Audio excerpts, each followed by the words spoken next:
An inning down at the University of Puget Sound in Tacoma, Washington, and no score between the DubSea Fish Sticks and the Seattle Studs here on the Fish Sticks Network. Not going to be our smoothest stream today. Down at Puget Sound, Angus Trangwell and Kyle Sweeney dealing with a few internet issues and YouTube not really cooperating with us, but we are here. As expected. As expected. You know, it's never smooth. But it was a quick top of the first. You didn't miss much action. Rylan Gollard led things off with a single. Other than that, nobody got on base, so 6 quick outs after that at the top and the bottom of the first inning. Noah Benedict now steps in to lead off the second. First pitch, foul back into the parking lot. Benedict off to a good start this season, just hasn't gotten much run. 3 for 7 with a couple rocks and a run batted in. Yeah, it's Easton Francis on the mound for the Studs. He had a quick first inning after that leadoff single from Rylan Gollard. Second pitch missed out, ball 1. Francis from Valley City State out in North Dakota, from right here in Tacoma. 1-1 to Benedict. Once again, misses out. Noah Benedict up ahead 2-1. It's Noah Benedict, then Isaac Watson and Tyler Eisenhut in the second inning. Is a leadoff single for Rylan Gollard in the first. You just cannot slow him down right now. And then 3 quick outs for the Fish Sticks. Benedict goes after the 2-1 into left field. Routine play for Braden Carl. And it's out number 1. Carl is going to be a big piece of this Studs lineup just like he was last night. Now batting number 24, Isaac. Yeah, and quick work for Francis. 23 2/3 innings.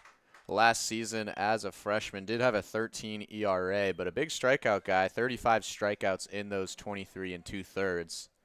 And right now, he's been winning the battles against the top of this Fish Sticks lineup. First pitch to Watson. Off speed is in there for strike 1. Watson, not an ideal start at the plate by any means. 0 for 9 on the season, has worked 3 walks on the campaign so far. Yeah, at third base today, made a pretty easy put out there in the first inning. Watson drives one into center field. The unlucky streak continues for Isaac Watson this season. Puts a good charge into it, but Dante Grant is right there to make the play for the second out of the inning. Yeah, both Francis and Santiago Guedes Rodriguez mirrored each other in the first inning with quick innings. And Francis on his way to do the same. After Gollard had that single, Cade Galen struck out. He's hitting second. Braden Bartholomew popped out. He's hitting third, and then Peyton Barsati grounded out in quick fashion in the top of the first. First pitch to Eisenhut misses down.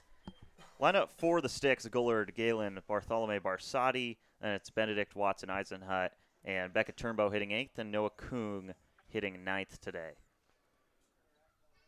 Eisenhut ahead 1-0. Francis able to locate the fastball outside, strike 1. Easton Francis has been really efficient so far. Yeah, glad to see Eisenhut back in the lineup. Did work a walk yesterday. That's been his specialty so far this season. Eisenhut, did he go? Appeal, no, he did not. Barely holds up on another nice fastball from Francis, and it's ball 2. Yeah, the Fish Sticks going with a pretty different lineup than we saw yesterday in that 5-2 loss to the Studs at the Friar. The Studs going with essentially the same batting order. 2-1, nice glove from Easton Francis. He runs over, and the flip to the first baseman Copeland well in time. 1-2-3 in the top of the second, and the Studs with a chance to take the lead in the bottom half at 0-0 mid-2.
0-0 going into the bottom of the second. Santiago Guedes Rodriguez with a tidy inning in the bottom of the first against a dangerous 1-2-3 in this Studs lineup. And Guedes Rodriguez trying to build off a great start last week against the Yaks.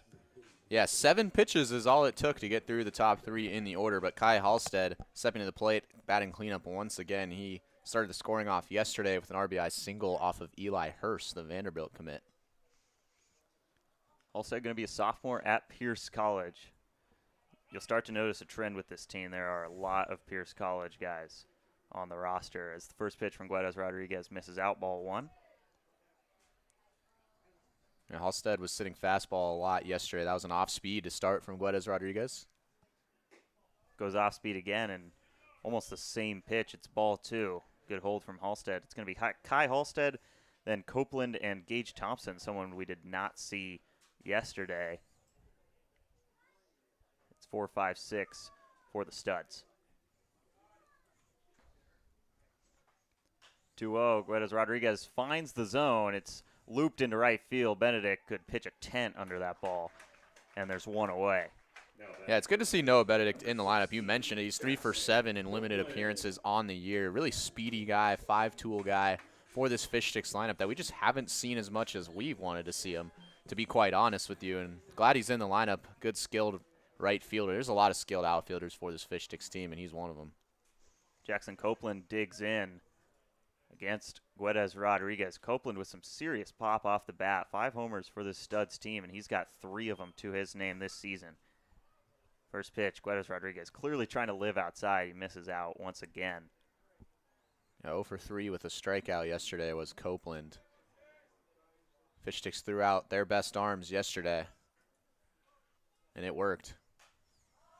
Another fly ball towards right field. This one will be played by the infield. Bit of miscommunication at first, but Tyler Eisenhut is under it, and there's 2 gone. Guedes Rodriguez staying uber efficient so far. Yeah, he's just absolutely commanding the strike zone right now. On those 11 pitches, 9 of them have been strikes. Again, only missed out and away, really, with Halstead on those breaking balls that found the turf.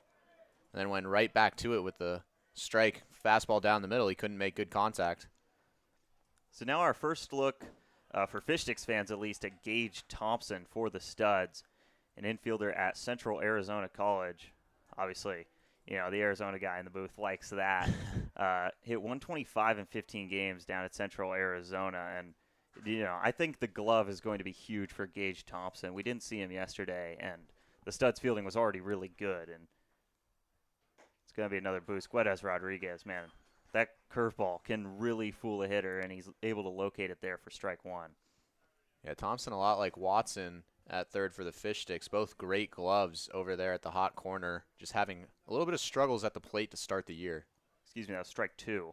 No balls and 2 strikes. Guedes Rodriguez sits down Gage Thompson. 6 up, 6 down for Santiago. No score through 2. We'll be right back for the 3rd inning and more on the Fish Sticks Network.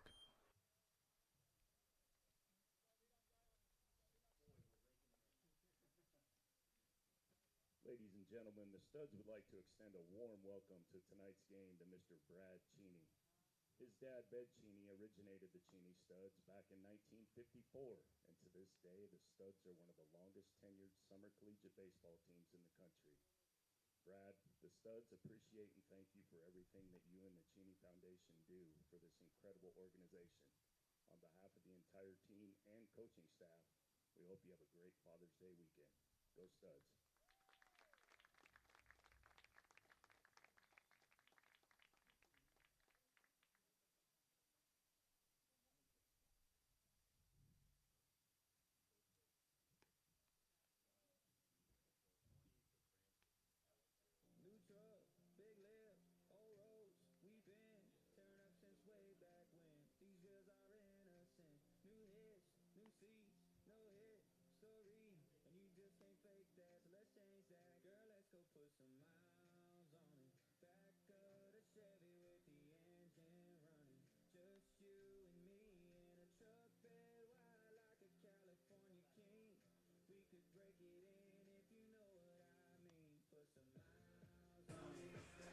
Through 2 at the University of Puget Sound, and neither the Fish Sticks nor the Studs on the board. Becca Turnbow, Noah Kung, and Rylan Gullard up for the Fish Sticks in the third inning, and Rylan Gullard has a single in this game already and has been swinging a blazing hot bat as of late. Yeah, this is an opportunity for Beckett Turnbow in the starting lineup to get his first hit of the season. Turnbow watches ball one just in from Easton Francis. 2 scoreless for Francis, and he's been efficient as well, only 20 pitches in those 2 innings. Somehow Guedes Rodriguez has been even better so far. Turnbow a little late to the party on the fastball. Up and over the netting, strike 1. Yeah, Francis, a stocky right-hander, has shown a pretty decent mix of the fastball and the slider so far tonight, but again, only 19 pitches through those first 2 innings, so hard to gauge for the Fish Sticks lineup. 1 ball, 1 strike. Francis comes home. Turnbow into center field, high in the sky. All kinds of time for Dante Grant, and Turnbow is retired. Now batting number 14, Noah Kuhn.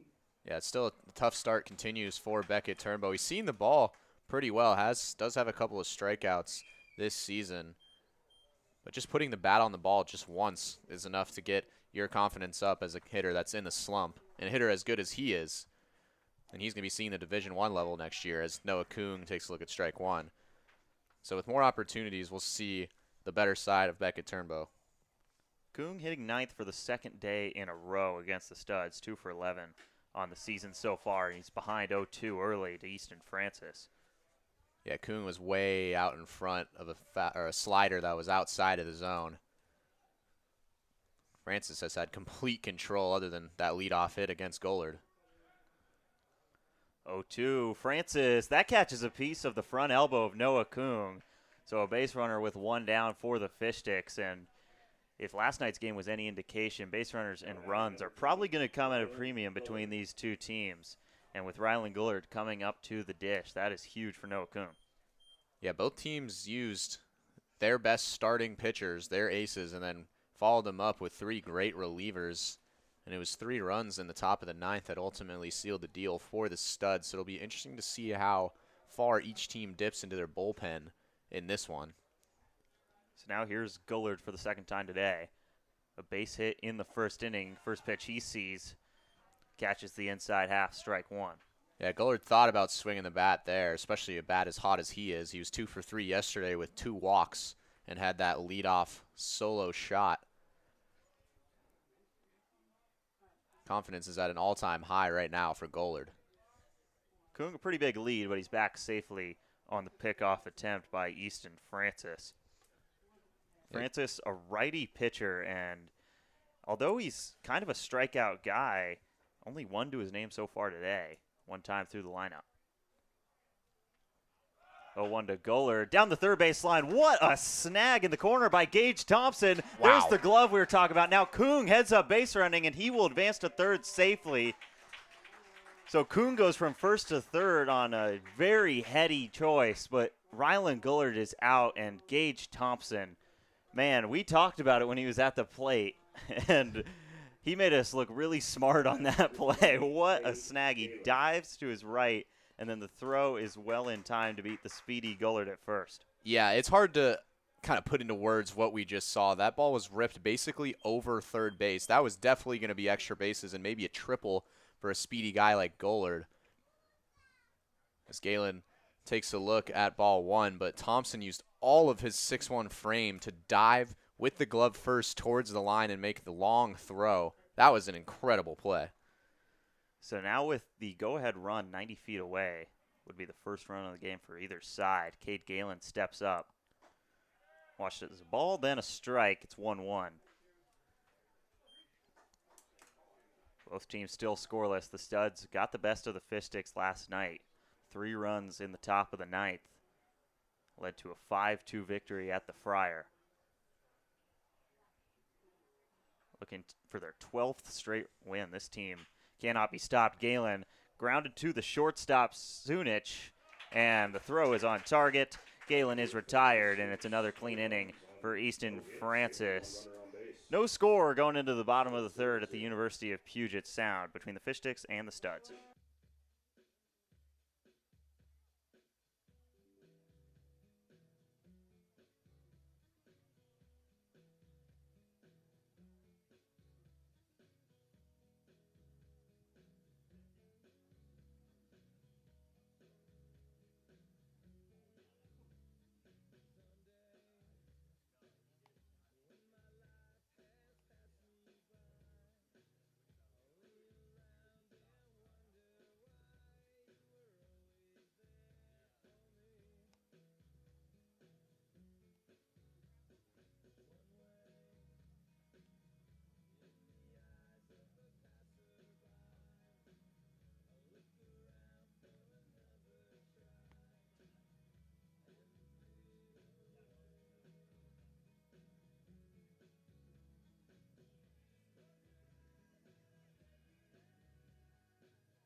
0-0 between the DubSea Fish Sticks and the Seattle Studs at the University of Puget Sound. So far, it has been about the pitching and the defense, and for the Fish Sticks, it has been all Santiago Guedes Rodriguez on the bump.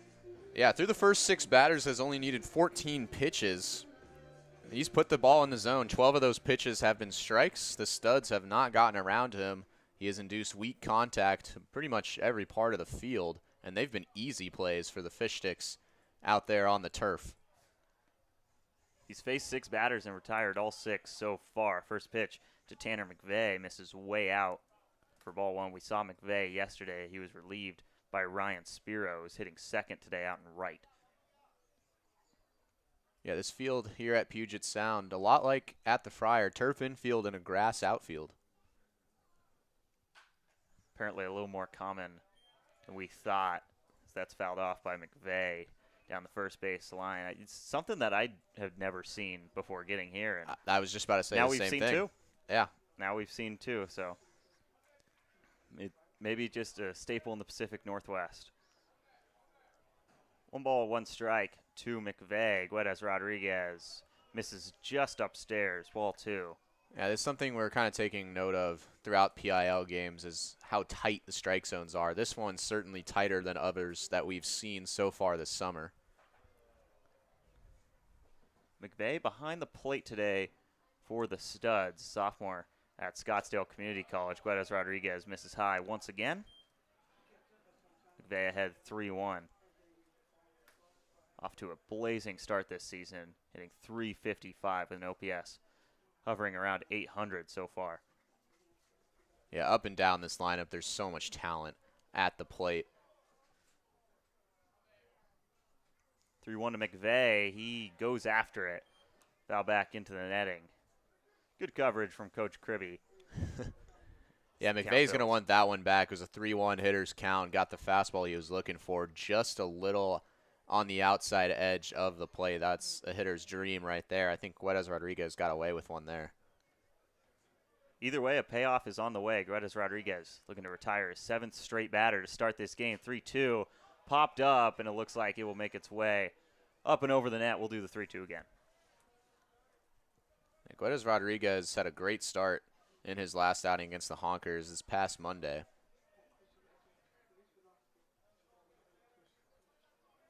After 7 pitches in the first inning and 7 pitches in the second inning, it's taken 7 pitches. This will be the 7th pitch to Tanner McVeigh alone. And it's another foul ball. McVeigh not going down without a fight here. This is unlike we've seen so far for some Fish Sticks pitchers. When they reach a count where they have 2 strikes, they're just trying to look for the punch out. So far tonight, Guedes Rodriguez has multiple 2-strike counts, and he's just been pumping them in the zone, and so far the Studs have not been able to catch up.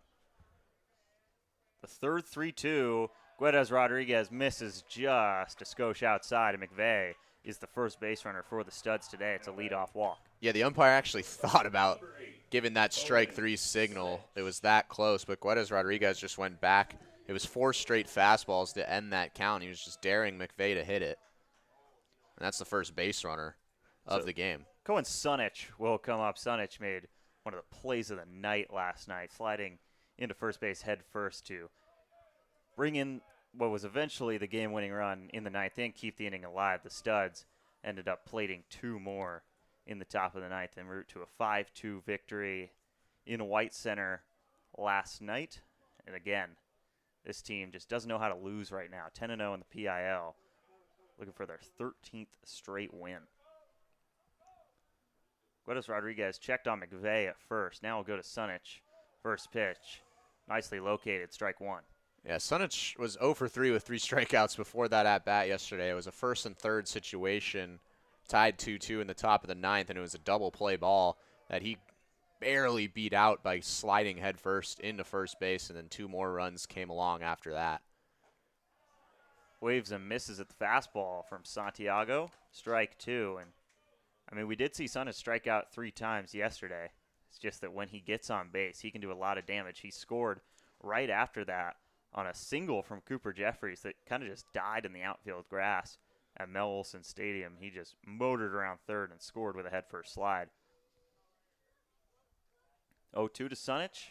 misses down for ball one into the chest of Peyton Barsotti, and Barsotti gets the start behind the plate today in lieu of Evan Hellner, who started yesterday. It looks like Barsotti starting to become the primary option almost defensively behind the plate, I think, for Coach Kirby and the Fish Sticks.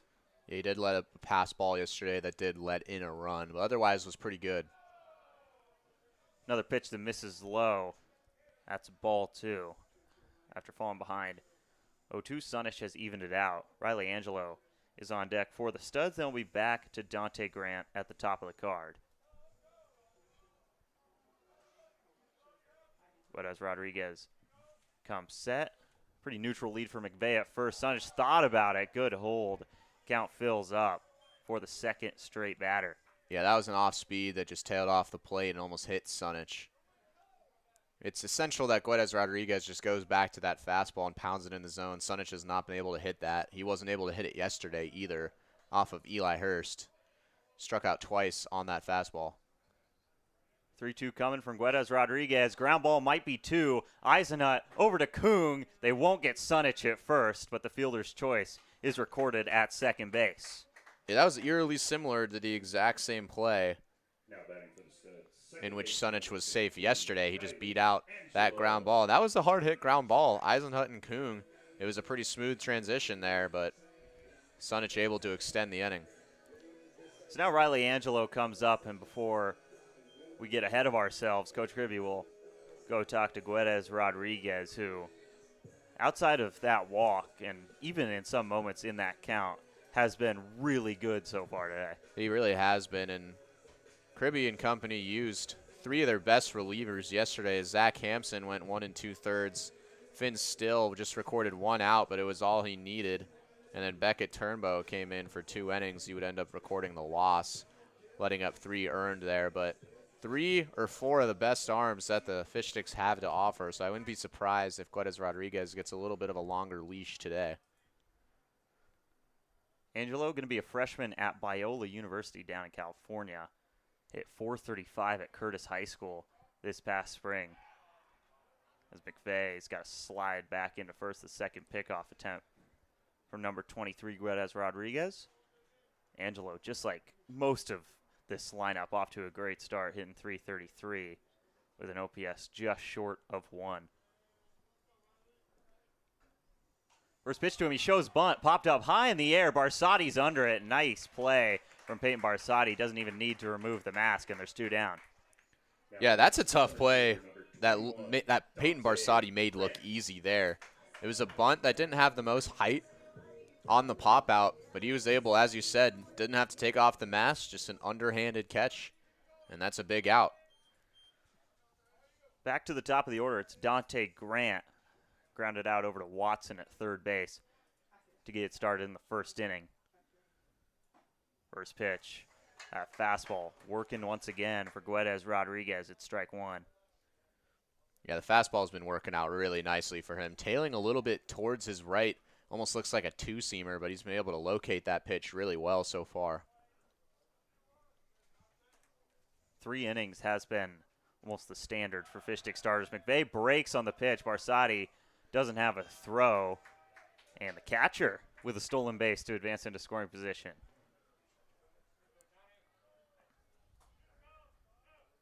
Yeah, that was an off speed that landed low and outside. Barsotti had to reach down and grab it, and no chance. That's Sunic on second. Yeah, Sunic, Yeah. a lot of speed. He got a great bounce. Barsotti didn't even attempt to throw. There was a fielder's choice in there. My apologies. Guedes Rodriguez ahead 1-2. I don't think he's too worried about the runner on. He's going to go after Dante Grant here. Ahead 1-2. Yeah, Grant struggled a little bit yesterday. It was 0 for 3, but 2 for 5 in his first appearance with the Studs on Wednesday. 1 ball, 2 strikes. Guedes Rodriguez checks on the runner. Fastball in there, strike 3. 2-seamer with some run on the inside half, and it's 3 scoreless innings for Santiago Guedes Rodriguez. Through 3 innings at Puget Sound, and no one able to get on the board on these starters.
Easton Francis back out for the Studs for his 4th inning of work. 0-0 in Tacoma going into the 4th inning. Angus Tramo and Kyle Sweeney coming to you from south of Seattle. Braden Bartholomew will get it going for the Sticks. It's 3-4-5. Bartholomew, Barsati, Benedict. Bees wild in the 4th. Yeah, that was Francis's 30th pitch that slung down in there for strike one, making quick work so far through 3 innings of these Fish Sticks hitters. 0-1 misses out for ball 1. Tanner McVeigh, pretty desperate frame.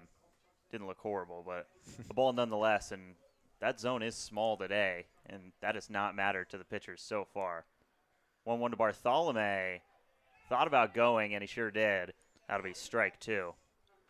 Yeah, 2 off speeds have fooled Bartholomew. He was sitting on that fastball. First pitch of the at-bat just curved in there for strike 1. That one was in the turf.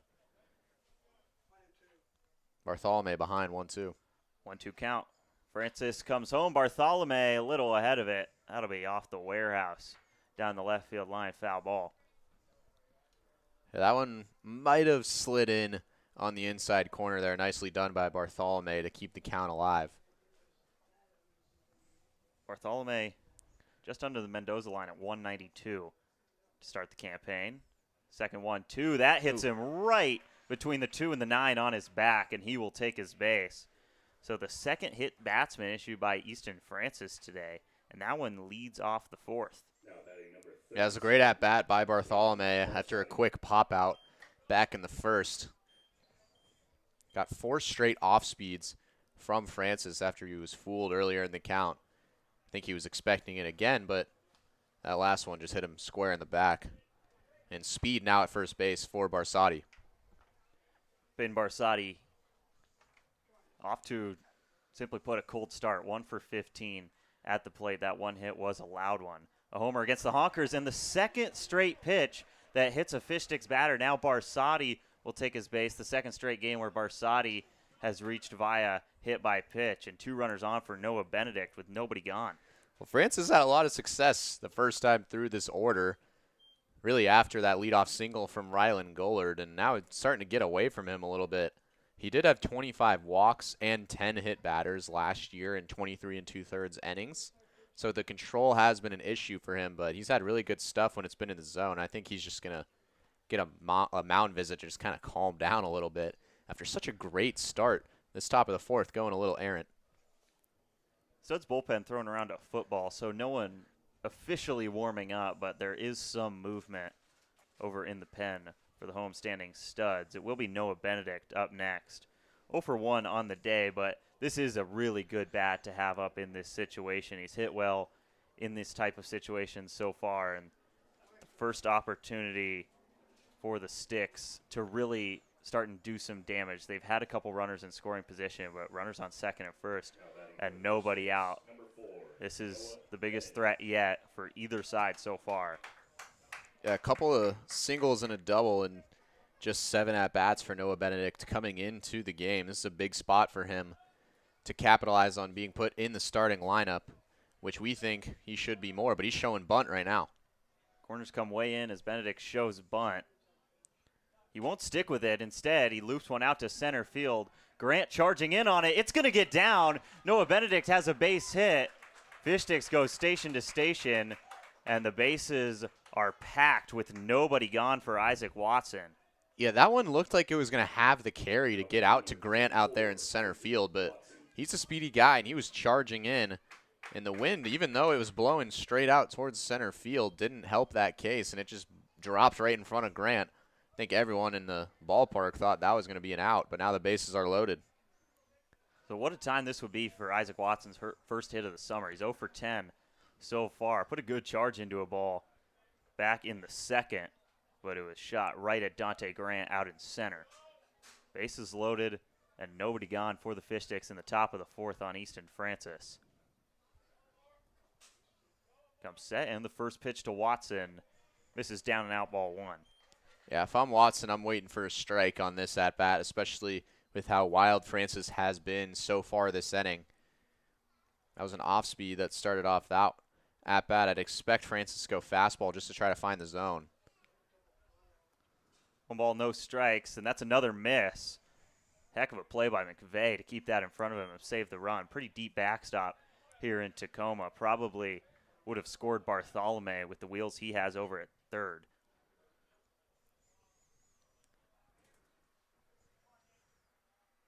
Watson has worked 3 walks this season already, so a disciplined hitter for sure.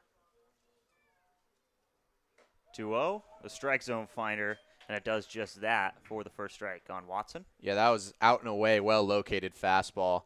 It looks a lot like Guedes Rodriguez's fastball. Has a little tail there at the end, almost like a two-seamer. But a good layoff for Watson, who's still looking to swing the bat for the first time this at-bat. 2 balls, 1 strike, pitch to Watson right down the pipe, and Watson can't square it up. Instead, he fouls it off down the first base line, and it's 2-2. He could have done something with that. Yeah, sure. definitely, and especially after yesterday's game where runs came at a premium until really the 9th inning.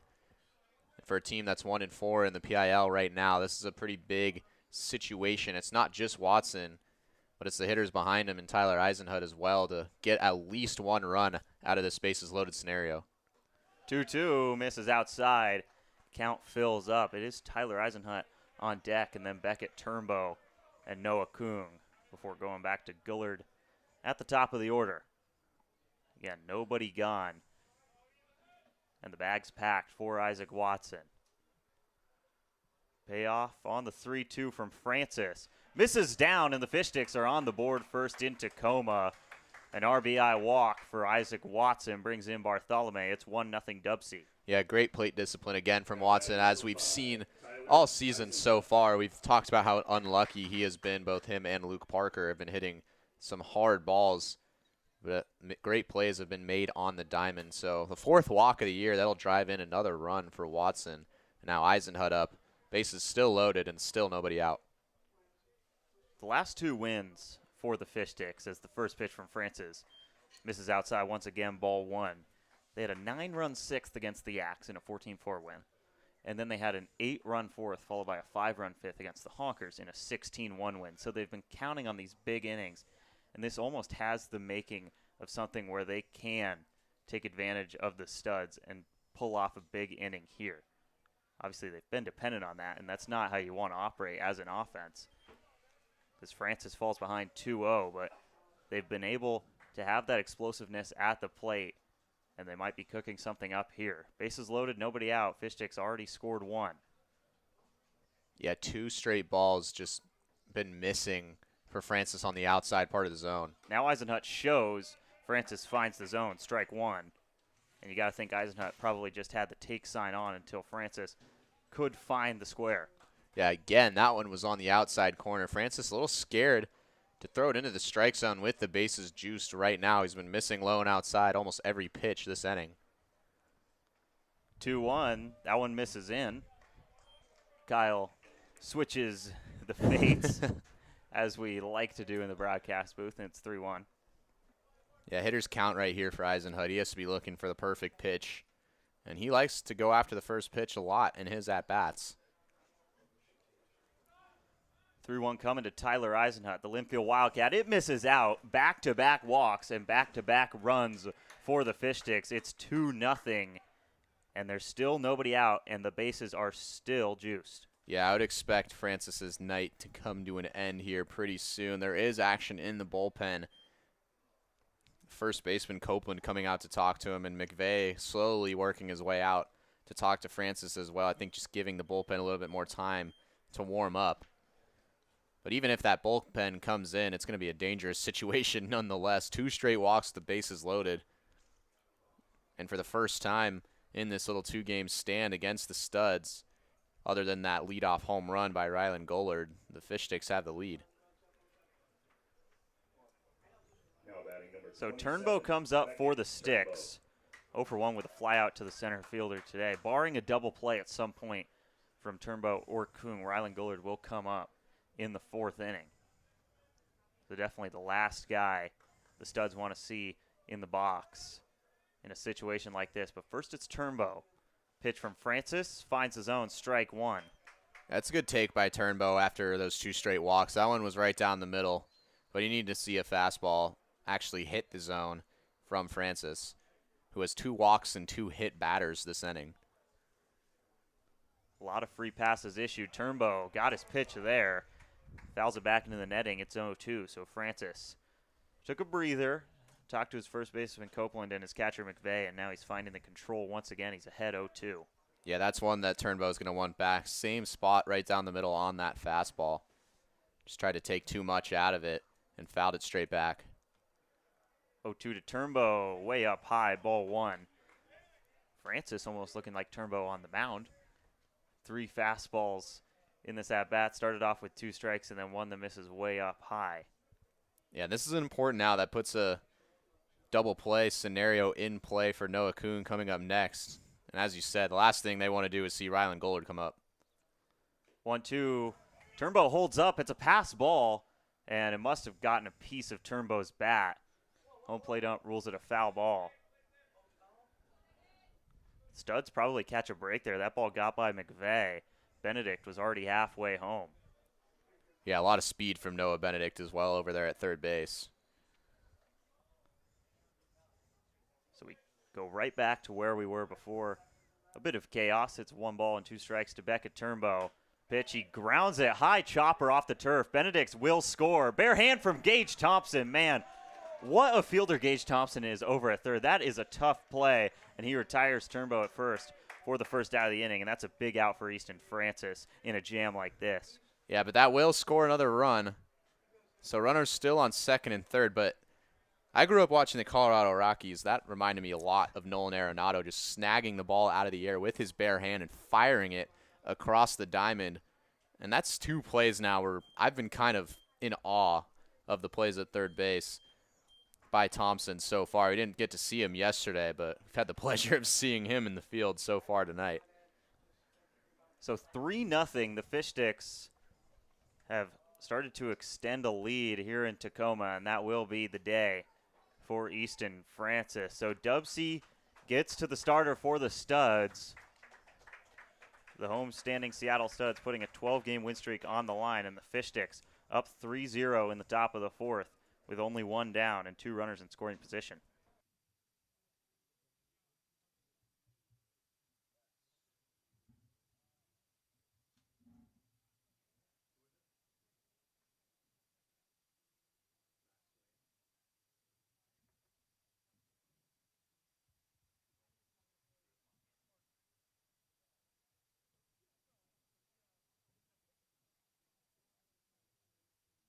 Now pitching for the Studs, number 32, Max Schwan.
Fish Sticks still threatening after scoring 3 runs with only 1 gone in the top of the 4th. Runners on second and third for the Sticks, and Jake Daly will come up replacing Noah Kuhn. Big spot for Daly here. Fish Sticks with a chance to go up even larger on the team to beat in the PIL so far this season. First pitch from Max Schwayen in there for a strike. Yeah, high school guy, graduated this season. Another stocky right-hander for the Studs. Good amount of velocity on his fastball. Schwayen misses outside, ball one. Replaces Easton Francis. 3 great innings for Francis, but just lost the control in the 4th. Gives up 3 runs and is responsible for both runners on the bags right now. 1-1. Nice pitch. Low end of the zone. Strike 2. Yeah, with Eisenhut at second and Watson at third, those are 2 speedsters on the base paths. You got to think a single, score 2 more, and extend this 3-0 lead. 1-2 to the St. Peter's Peacock. Daly up the middle, base hit. Watson will score with ease. Eisenhut motoring around third, and it's 5-0 Fish Sticks. Jake Daly brings home 2. Yeah, that was a brilliant piece of hitting. That's textbook off-speed hitting right there. He got frozen a little bit, but kept the weight on his back foot and took it right up the middle for a base hit. Perfectly placed with the infield playing a little bit in. But again, didn't get all of that off-speed, but just enough up the middle. And a great piece of hitting from Jake Daly. Daly's bat has been a nice addition to this Fish Sticks lineup ever since he joined the team. A little late to the party, but a good addition nonetheless. Now it's Rylan Gullard once again. 1 for 2 on the day. The first pitch he sees is fouled back for strike 1. Yeah, not the guy you wanted to see up with the bases loaded, but now that those bases have been cleared, it's another guy that can do damage with 1 swing and put 2 more on the board right now for the Fish Sticks. Fish Sticks, it's almost becoming a signature move of theirs to just rely on 1 huge inning. And they've done it once again today, 5 runs in the 4th, and still 2 outs to be recorded. Gullard has seen 1 ball and 1 strike from Schwayen so far. Daly thought about going Gullard into right field. Looks like it'll stay in play. Spiro can't make the play. It bounces at the base of the chain link fence, and Gullard stays alive. Yeah, out there in right field, it's pretty short, only 307 down the right field line to the home run fence. So an advantage for lefty hitters, about 320 all the way to the left side of the fence and 390 out in center. But again, the wind is helping a little bit, blowing just slightly out towards center field. Gullard hit a homer yesterday that would have gotten out in any part of this park. Daly breaks for second. Gullard on the hit and run fouls it back. Daly will have to come back to first. Yeah, that was almost the exact same pitch that Daly hit the single. Gullard's going to want that back. He sat back perfectly on that off speed and timed it up. Just couldn't get around on it. Kid Galen is on deck for the Fish Sticks, then Braden Bartholomew, who led off the 4th. After him, Gullard strikes out. Big out for Schwayen in the 4th. Yeah, it's a nice job to come back after letting up that single that scored 2 runs to sit down the hottest hitter right now in the Fish Sticks lineup. A good pitch sequence, especially after Gullard missed that last curveball to go low in the zone. And Gullard had no chance. So now Kid Galen up, as always, the very back of the box for the Portland Pilot. He fouls it back for strike 1. Galen 0 for 2 so far today with a strikeout and a ground out to the shortstop.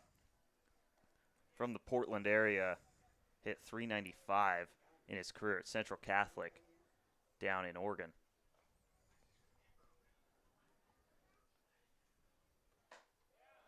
Oh, 1 just misses.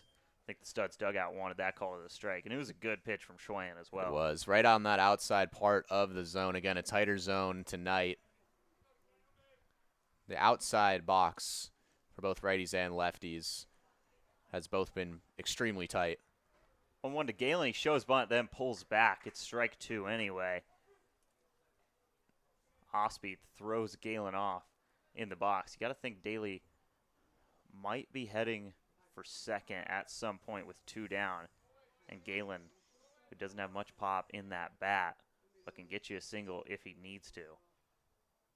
1-2 to Galen. Drives it into right field. Tracking back and at the warning track, the play is made by Spiro. Cade Galen, a good charge into right. But 5 runs come across for the Fish Sticks, and they lead the Studs 5-0 in Tacoma in the middle of the 4th inning on the Fish Sticks Network.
Fish Sticks leading the Red Hot Studs 5-0 going into the bottom of the 4th.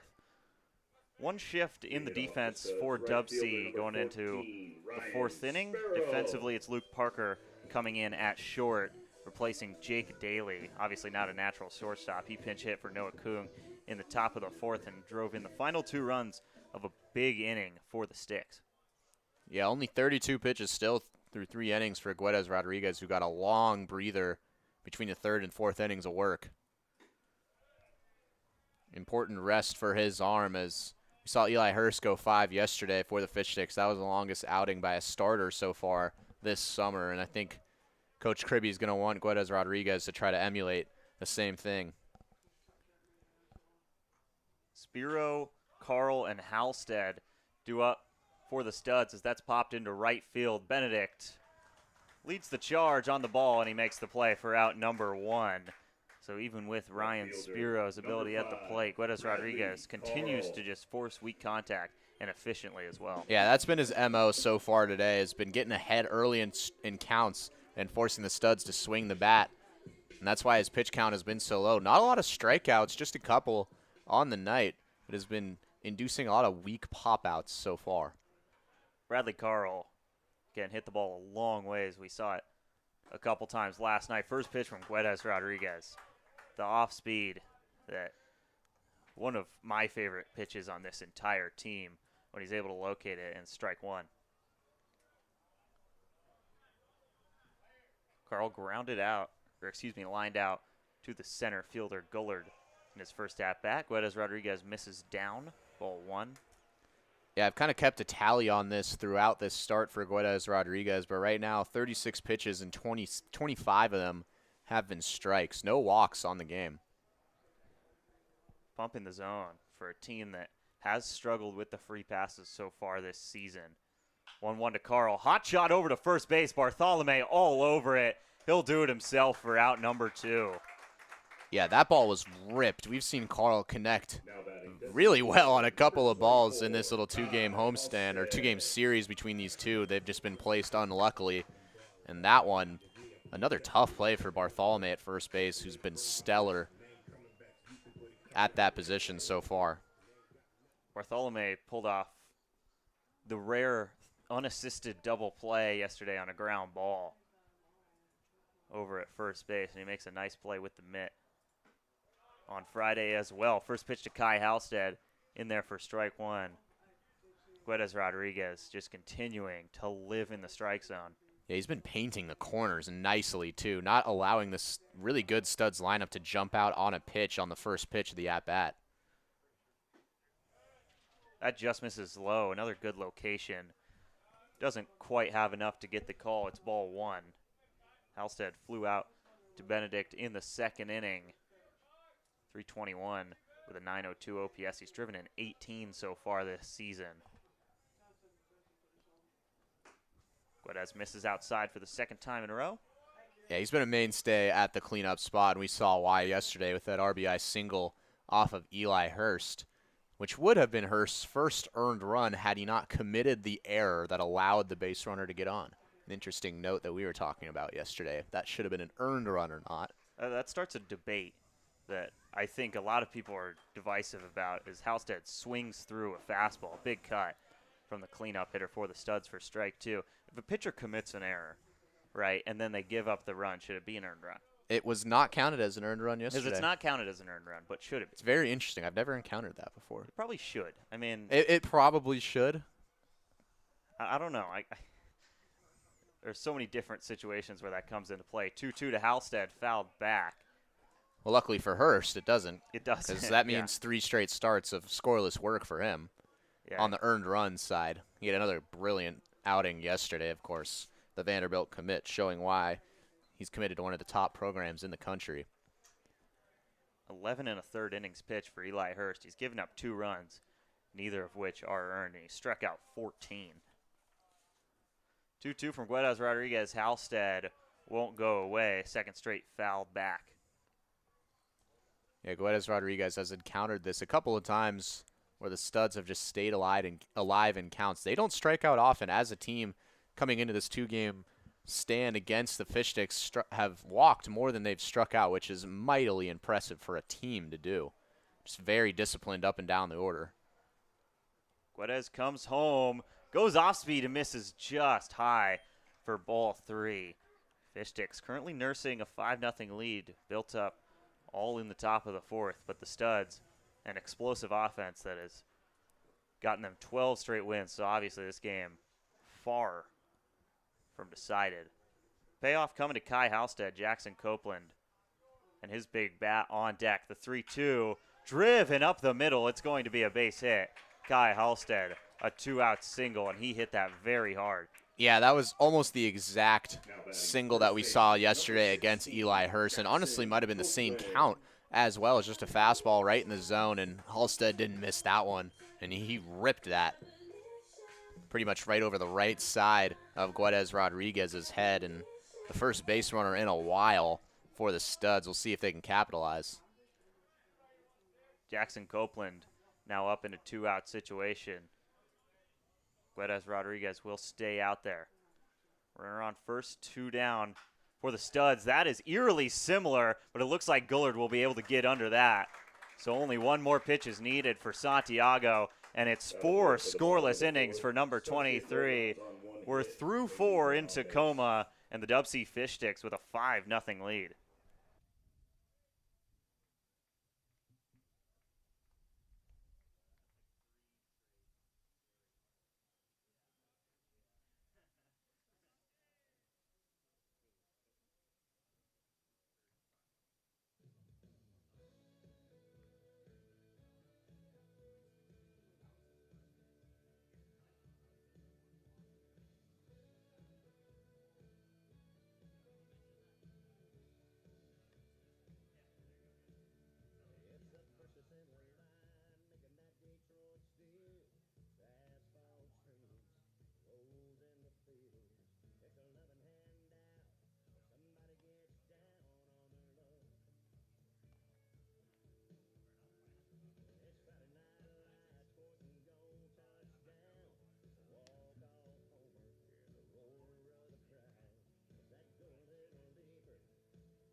Back to the action in Tacoma. Fish Sticks leading the Studs 5-0. Angus Trengmo and Kyle Sweeney. The Studs welcoming a special guest back to Logger Ballpark here in Tacoma. Brad Cheney in the house. His father, Ben, founded the team a long ways ago. And I think, you know, when you see that the team your dad founded has won 12 straight and is 10-0 in league play, you got to just come and see it for yourself. And the Studs are off to quite the start this season. And there's a lot of people here at the University of Puget Sound. Mount Rainier kind of creeping over the backstop out there in center field. A beautiful view. Braden Bartholomew leads off the inning for the second straight time. He led off a 5-run fourth last time around with a hit by pitch. Schwayen fools him with the off-speed for strike 2. Yeah, Bartholomew hasn't been on target with the off-speed pitches so far today. Been a little off balance with that. Got hit by one his last at-bat. 1-2, Bartholomew into left field. Some pretty good carry, but Carl is able to snatch it for out number 1. So Bartholomew is retired, and Peyton Barsotti now comes up. Also hit by a pitch out of the hand of Easton Francis in the top of the 4th. Yeah, those 2 hit by pitches was really what kick-started last inning. That allowed 2 base runners to come on right away. And then the avalanche ensued that we've seen a couple of times last couple of games from the Fish Sticks as Barsotti takes a look at strike 1. Ever since that base hit from Daly, who's the first batter Schwayen faced, Max Schwayen has been able to control the ball very well.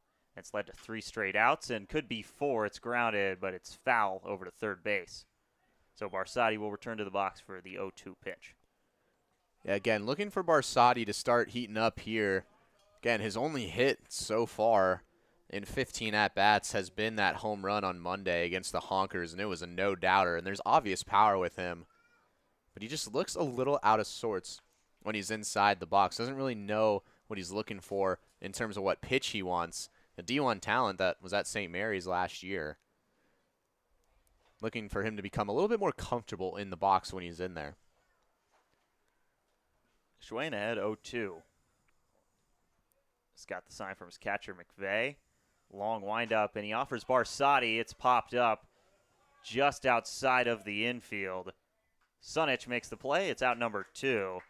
Schwayen making quick work of the Fish Sticks in the 5th. Yeah, doing his best Santiago Guedes Rodriguez impression right now. Just 6 pitches and 2 outs. It's Benedict, who had kind of a bloop single last inning that kept the rally going, steps to the plate. With that hit, Benedict improves to a pretty impressive 4 for 9 on the season so far. Obviously a small sample size, but he has swung the stick really well. 0-1, he fouls it back, and he's behind to Schwayen 0-2, and that's the 3rd straight instance this inning where Schwayen has gotten way ahead in a count. Yeah, Schwayen's off-speed pitch has been working this inning.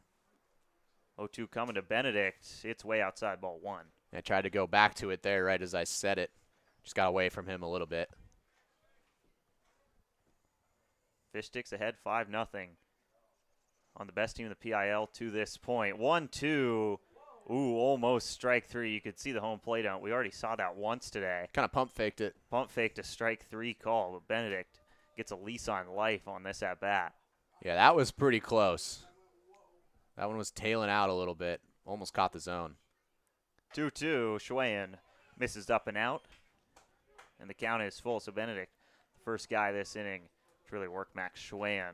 It's Isaac Watson on deck. He also scored in the 4th.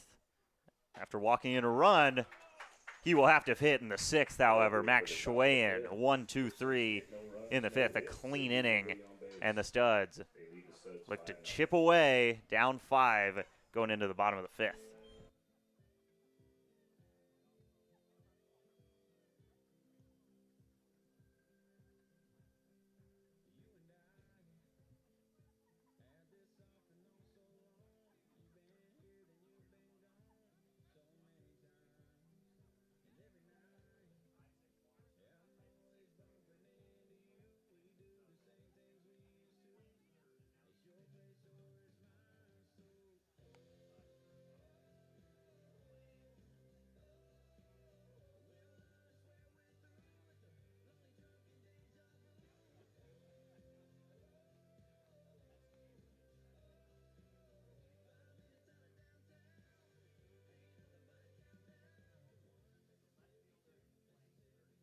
Now pitching for the Fish Sticks, number 24, Isaac Watson.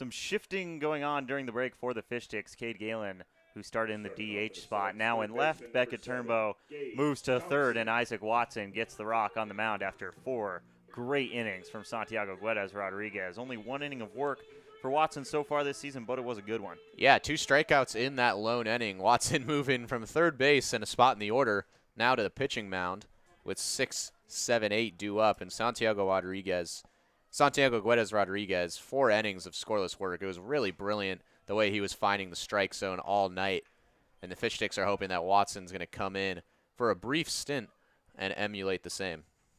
First pitch to Gage Thompson. Misses outside, ball 1. Thompson 0 for 1 with a strikeout today, but a couple web gems. Over at third, Watson yet to find the zone still. It's 2-0. Yeah, Guedes Rodriguez actually was bringing a no-hitter into the end of that 4th inning before Halstead's full count single was the first hit of the game. Just 1 walk and 2 strikeouts for Guedes Rodriguez. Just a web gem from him. 2-0 from Watson to Thompson. Misses out. Still waiting on the first strike for Watson today. And Thompson ahead 3-0 in the leadoff spot for the 5th. It's Thompson, McVeigh, Sunich for the Studs. And obviously this team can get hot in a hurry. 3-0 coming from Watson in there for strike 1. Take sign all the way for Gage Thompson. Yeah, Thompson's been struggling from the plate so far this summer. Obviously a great arm and a great defender at third base, but looking to get things going at the plate. Watson, the 3-1. Thompson a little ahead of it. He fouls it off. Got a payoff pitch on the way. Yeah, Thompson's made 2 absolute gems at third base, including a diving stop that would have been extra bases for Rylan Gollard and probably would have scored a run as well. Watson's 3-2. Thompson into left field. High fly. Galen trying to use his glove to block the sun, and he is under it. First out is recorded. He made that look like the sun was a real issue, and I'm sure it is. It's coming down, and left field is facing directly west. Yeah. So Galen has a tall task catching fly balls. That was high in the sky. But he makes the play for out number 1, and Kribbe will go talk to Isaac Watson after recording the first out. Yeah, interesting move here from Kribbe. After going down 3-0, nice comeback from Watson to get out of that at-bat with Thompson, but he's been reliable. I mean, only 1 inning of relief so far this season, and it was when they went down 10-3 against the Blackfins really early, the 2nd game of the year. So it's been a couple of games for Isaac Watson since he's seen the mound, but now 1 1/3 of scoreless ball. One of a select few of guys on this team that can play both ways. Popped up in the infield highly. Eisenhut and Parker not talking it out, and that ball gets down. McVeigh will reach on error. They both try to take up the same spot, and McVeigh is on. Parker still yet to get up, and now he is up. Yeah, you hope both are okay, but that was just poor communication between Parker and Eisenhut there. That should have been an easy out. That ball was popped a million miles in the air, and neither of them called each other off. That was the first thing that Kribbe did in practice on the very first day that we saw this team, was talking about communication and one of those guys just taking charge. And neither of them did, and both went after the ball. And it's kind of hard to gauge who the error was on. So Watson's job gets a little tougher. He'll need 4 outs to get out of the bottom of the 5th. First pitch to Cohen Sunich. Misses down and in, ball 1. And 2 double play balls his last 2 times up for Sunich. He's been able to beat out both. Now he shows bunt. It is a nicely placed bunt. Nice coverage by Watson on the mound. Sunich beats the throw. The speed of Cohen Sunich continues to give the Fish Sticks fits. Runners on second and first with 1 down. Yeah, with Bartholomew holding the runner at first, Sunich just a perfect job to pull that bunt, which is pretty hard to do for a left-hander, and Watson had to try to cover that himself. Actually did a very good job. Barehanded it and flipped it over to Bartholomew. The play was pretty close, but I guess Ty goes to the runner, and now suddenly that error coming back to haunt the Fish Sticks a little bit. Now 2 on with just 1 out. And it almost looked like we've seen a couple pump fakes from the home plate ump, but it looked like the first base ump was ready to throw the fist pump, changes his mind, calls Sunich safe. And another moment where the speed demon Sunich just, man, you can't say enough about the wheels he has on him, and it continues to make an impact as the first pitch to Riley Angelo is inside ball one. So the Studs starting to build something here in the fifth, down 5-0. Yeah, it's not Isaac Watson's fault either at the mound. He's been doing a great job. He should be out of this inning right now. Misses inside once again to Angelo. Dante Grant is on deck. That's the leadoff hitter for the Studs, and then it's Spiro Carl Halstead. So not the part of the lineup you want traffic with. 2-0 to Angelo. Watson in there, strike one.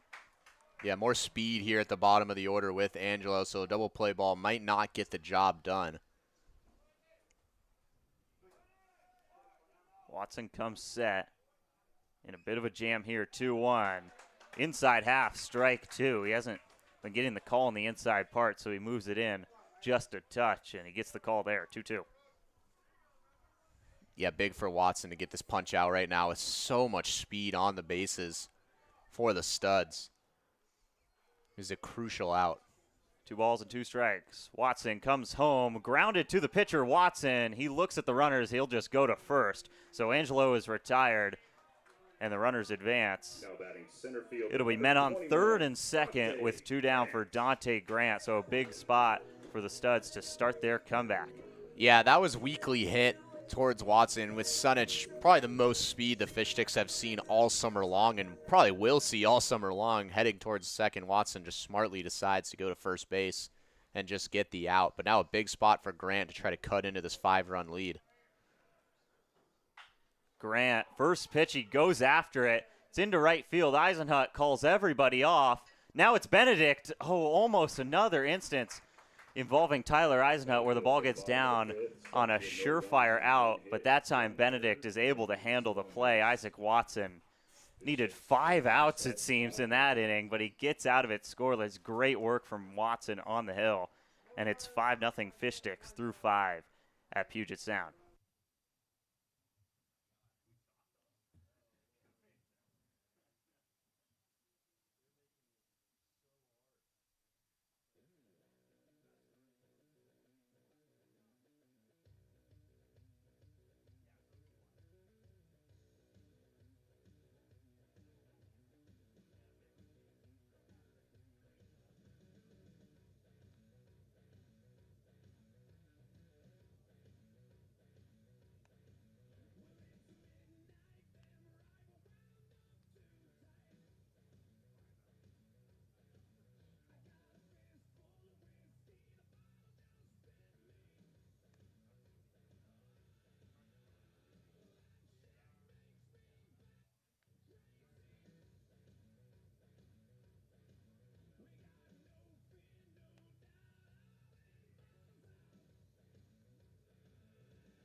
Starting it off for the Fish Sticks, number 24. 5 innings down, and the Fish Sticks leading the Studs 5-0. Isaac Watson just got done throwing a scoreless inning, and now he will lead off the top of the 6th. So not something you'll see out of a lot of players, but Isaac Watson,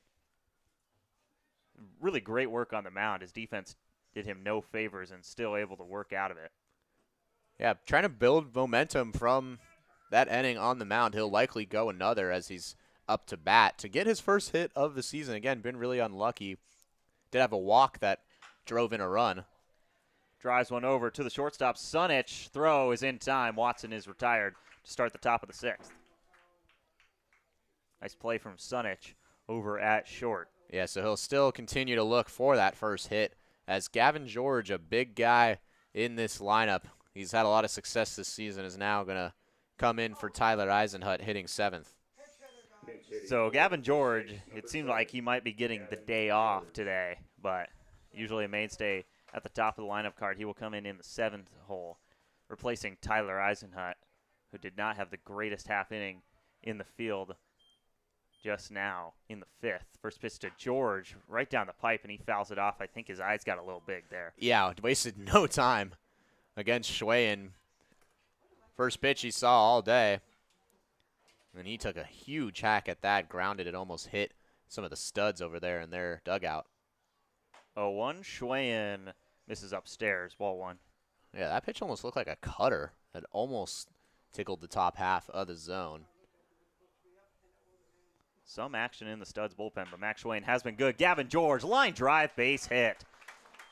Gavin George is just a great hitter, and he's shown it in so many different ways. He's got a homer this year. The contact's been there. Just all kinds of versatility at the plate, and it's a base hit in the 6th. Yeah, came into this game hitting .375. That's his 7th hit of the season, 2nd on the team, just to the leadoff man, Rylan Gollard. Those two have been a great 1-2 punch. He just hit that right over Sunich at the shortstop position, and George with a lot of speed now on first base. Fish Sticks still looking for their first stolen base of the day as the first pitch to Beckett Turnbow catches the outside part of the zone for strike 1. Turnbow 0 for 2 today, but did drive in a run. Almost had a hit, but Gage Thompson took it away over at third. He's behind 0-1 to Schwayen. Goes after a pitch outside on a hit-and-run situation. Gets a piece of it and fouls it off, so it's 0-2, and George will have to retreat to first base. So 2 hit-and-runs attempted by the Fish Sticks, and both resulted in foul balls. Yeah, that one was well outside of the zone. It would have been a ball and a tough throw from McVeigh behind the plate to gun down George, but the hit-and-run was on. And so now quickly down 0-2 is Turnbow. Still looking for his first hit of the season. 0-2 is spiked before it reaches home plate for ball 1. Luke Parker is on deck. It'll be the first plate appearance for Parker today, replacing Jake Daly, who had a 2-run single in that 4th inning. Still the only half inning where we've seen any runs for both sides today. 5-0 Fish Sticks. Here in the top of the 6th. 1 down runner on first, and the 1-2 on the way to Beckett Turnbow. He check swings, doesn't get anything out of it. Strike 3, and Schwayen has his 3rd strikeout of the day. Now batting number 1. Yeah, that was Parker. Nicely done by Schwayen after that hard hit single from Gavin George to come back and K. Turnbow, who's still looking for his first hit of the year. So Isaac Watson has been very unlucky at the plate this season, somehow not the unluckiest hitter on the team. It has for sure been Luke Parker, 4 for 21 on the season, coming in to this at-bat as he watches ball 1. But when he hits the ball, it's got some pretty good pace on it. We've already seen a shot that trailed foul, a couple line drives that landed right in gloves. It's been a lot of instances for Parker, and it seems like every hack he's trying to put it up and over Mount Rainier in center field. Yeah, that's what I was just about to say. Another instance there on that foul ball where he just turned his head outside the zone and tried to, take that to outer space. 1 ball and 1 strike. Schwayen nods the sign. Now he comes home to Parker, and that misses up, ball 2. Yeah, Parker, a big guy at 6'2", about 220. Had really good success down the stretch of last year at Colorado School of Mines, a good D2 in Golden. And a great hitter, as you said. He's just been unlucky to start the summer. Rylan Gollard is on deck for the Fish Sticks as Parker on the hit and run grounds it over to Sunich at short, so George will advance to second, but that doesn't matter as Parker is retired on the throw, and the Fish Sticks are held scoreless in the 6th. Studs still looking for their first run of the game as Isaac Watson will come back out for his 2nd inning of work. 5-0, the visiting DubSea Fish Sticks ahead in the middle of the 6th inning.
Studs, right fielder number 14, Ryan Sparrow.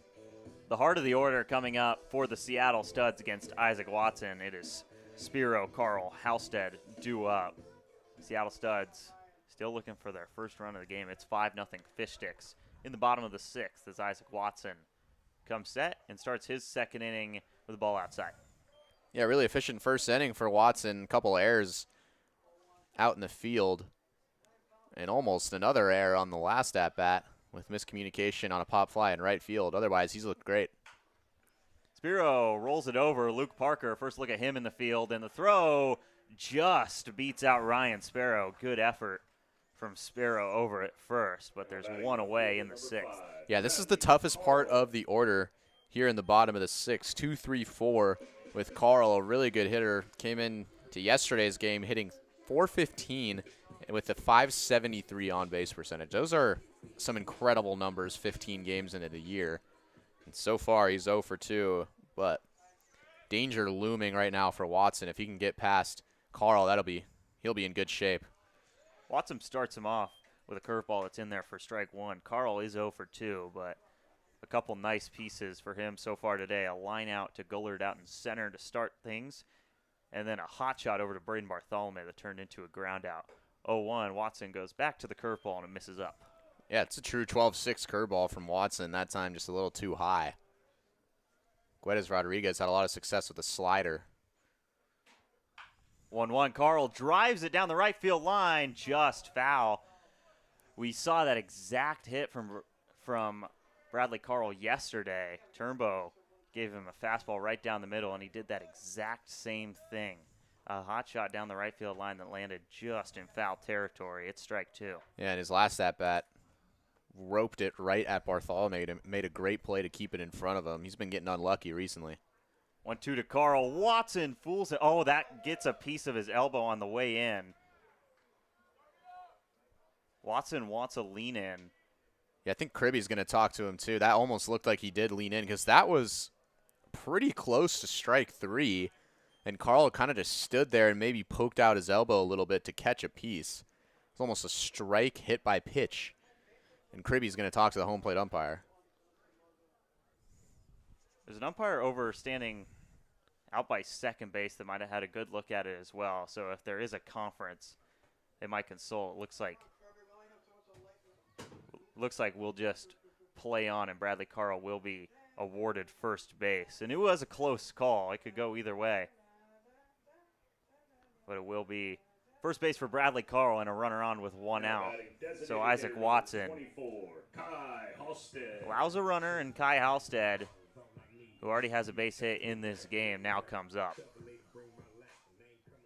Yeah, that's pretty unfortunate for Watson. That was a great pitch. Again, pretty close to strike three, and now Halstead, who has the only hit of the game, is up to the plate. Watson turns to the curveball once again, and it's another first pitch strike. Just like Bradley Carl, Halstead, any pitch he hits hard. 0-1, fouled off over towards the third base coach's box. Watson way ahead 0-2. Yeah, this was the same spot that Halstead was in his last at-bat against Guedes Rodriguez. Forced it all the way to a full count and then just ripped a single up the middle. Again, the only hit of the game. There's been one other walk as well that was let up by Guedes Rodriguez. It's been great for the Fish Sticks staff so far. 0-2, Halstead down the left field line. Should land in fair territory, and it does. Galen is on it. Carl will hold up at third. Studs threatening for the second inning in a row. Runners on third and second with one down. And yeah, that was a hanging curveball there from Watson that Halstead jumped all over. He's just been such a tough out today. And now that's his second hit. The only guy with a hit so far for the Studs, and now two in scoring position with one out. This is trouble for Watson. Jackson Copeland can do a lot of damage with the bat as well. Fish Sticks haven't seen it yet, though. Copeland 0 for 3 yesterday and 0 for 2 today. Still yet to get a hit off the Fish Sticks pitching staff, but a big spot here. Studs looking to get on the board here in the sixth. 5-0 Fish Sticks right now. First pitch from Watson. First fastball we've seen from him in quite a bit, and it's in there for strike one. Yeah, Copeland's still hitless in this two-game stand. After going 0 for 3 yesterday, he's 0 for 2 today. But as you said, a lot of power. 0-1 Watson for the second batter in a row is ahead 0-2. And you mentioned it earlier, but Copeland has 3 of the 5 home runs this season for the Studs, and that wind continues to blow out towards left center field. Carl on third, and Halstead on second. Jackson Copeland looking to start the Studs comeback here. 0-2, he chases a fastball outside and a huge strikeout for Isaac Watson. It's the second out of the inning. Now batting third base. Yeah, that's a big 1-2-3 punch out there of Copeland. Again, a dangerous hitter with 2 runners in scoring position. And that'll bring up Gage Thompson, who's really been struggling from the plate this year. And the corners can go back to their normal positions for the Fish Sticks as well. Be a big spot for Thompson to deliver a hit. The Studs trying to get back into this one. Watson yanks a fastball outside. Good coverage by Barsotti to get that into the leather for ball 1. Thompson has struck out and flown out to left field so far today. 0 for 2, both against Guedes Rodriguez. Yeah, Thompson came into the game hitting just 140 this season. Watson misses out once again. Count is 2-0. If Thompson does reach, it would be Tanner McVeigh next up. McVeigh has reached both times he's been up today on a walk and an error. Watson comes set behind 2-0. Fastball misses down, and Thompson is way ahead, 3-0. Second time he's been ahead 3-0 today. Flown out to left field in the first time around. Yeah, deep breaths now from Watson, who just had a 3-pitch strikeout last at-bat against Copeland. Finds the middle of the zone for a strike 1. This at-bat working exactly the same as Thompson's most prior at-bat in the 5th. Big pitch now, 3-1 count, 2 runners in scoring position for Watson to come away with an out. 3-1 coming home. Thompson chases what might have been ball 4. Instead, the count is full, and Watson is 1 pitch away from another scoreless inning. Yeah, another fastball in there from Watson. As you said, it probably would have been ball 4 on the outside corner, something the ump has not been giving so far today. Got to expect Watson goes back to the fastball. Big pitch here to Gage Thompson. Watson's 3-2, misses out, and the bases are going to be chucked with 2 down. So the Studs, a big chance to get back into this game, and Tanner McVeigh will step into the box. Tanner McVeigh is a really dangerous hitter, but it still gets a force out, so it's not the end of the world with that walk. But Thompson has not been hitting well this year. On the other hand, McVeigh has been hitting really well this year, so a lot more dangerous at-bat now for Watson, and likely his last at-bat on the mound. McVeigh comes into this game with a .355 average. First pitch to him misses out, and Barsotti all over it once again. Yeah, Barsotti has been really clean so far behind the dish, has seen a couple balls hit the turf and go outside. He's kept them all in front of him. 1-0, misses down, and Watson falls behind 2-0 for the second batter in a row. Walk would bring in the Studs' first run of the game. Bases loaded and 2 down. Fish Sticks leading the Red Hot Studs 5-0 in the bottom of the 6th here in Tacoma, Washington. Watson taking his time. Heaves a deep breath in the 2-0. Gets the call outside. Oof. I don't know. Yeah, that was pretty sure generous. Looked like ball 3 to me. Yeah, that definitely would have been ball 3. That's the first time we've really seen the umpire give one on the outside corner, but Watson will take that. So instead, it's 2 balls and 1 strike to Tanner McVeigh. Watson comes home. McVeigh high flying to left field. Galen battling the sun once again. It's a long run for Cade Galen, but he's under it. He makes the catch in 2 scoreless innings for Isaac Watson. The potent Studs offense is held scoreless for the first 6 innings of this game, and the Fish Sticks take a 5-0 lead into the 7th inning on the Fish Sticks Network.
through 6 innings in Tacoma, and the Fish Sticks keeping the Studs on a donut at the University of Puget Sound. It's 5-0 Fish Sticks leading the Studs going into the 7th inning.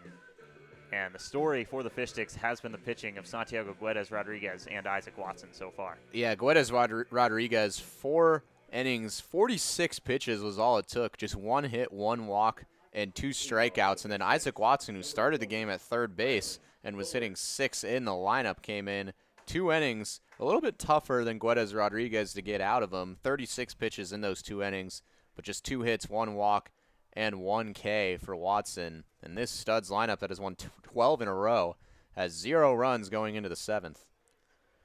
The Fish Sticks will get a chance to extend that lead, and it's Rylan Gullard leading off the 7th. First pitch to him misses outside. Still Max Schwayan on the hill for the Studs, and he has been really good since coming in to clean up the mess left by Easton Francis in the 4th. Yeah, Gullard struck out swinging on a pitch in the turf last at bat. 1-1 to Gullard. Outside parts, strike 2. Watson got a similar call back in the bottom of the 6th that ended up being crucial to him getting out of the inning clean. Here comes the 1-2 to Rylan Gullard. Fastball, it's crushed into right center. Might have enough carry, but Dante Grant is able to make the play just short of the warning track for out number 1. Yeah, that ball was hit really well. That's kind of what Gullard's been doing all year, is hitting balls to all areas of the outfield. Had an extra base hit that was robbed by Thompson at third base back in the 3rd. And he's been making great contact today, other than that strikeout that happened a couple innings ago. Rylan Gullard keeping the bat hot, but a deep fly out there. Cade Galen now up. Not an ideal day for Galen, 0 for 3, and it looks like he'll be 0 for 4. It's popped up high in the infield. Gage Thompson, one of the easier plays he'll ever get, and there's quickly 2 gone in the 7th. Yeah, this is a really nice work by Schwayan. Now 3 1/3 in and just 43 pitches. He's been commanding the zone in relief of Francis. Braden Bartholomew comes up with 2 down. Bartholomew started to move the Ducks in the 4th. He led off with a hit by pitch that turned into a 5-run inning.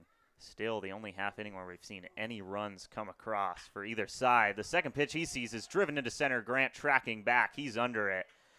And the second play of the inning for Dante Grant is made. So 3 up, 3 down in the 7th for Max Schwayan. And it is time to stretch in Tacoma. 5-0, the Fish Sticks nursing the lead at Puget Sound.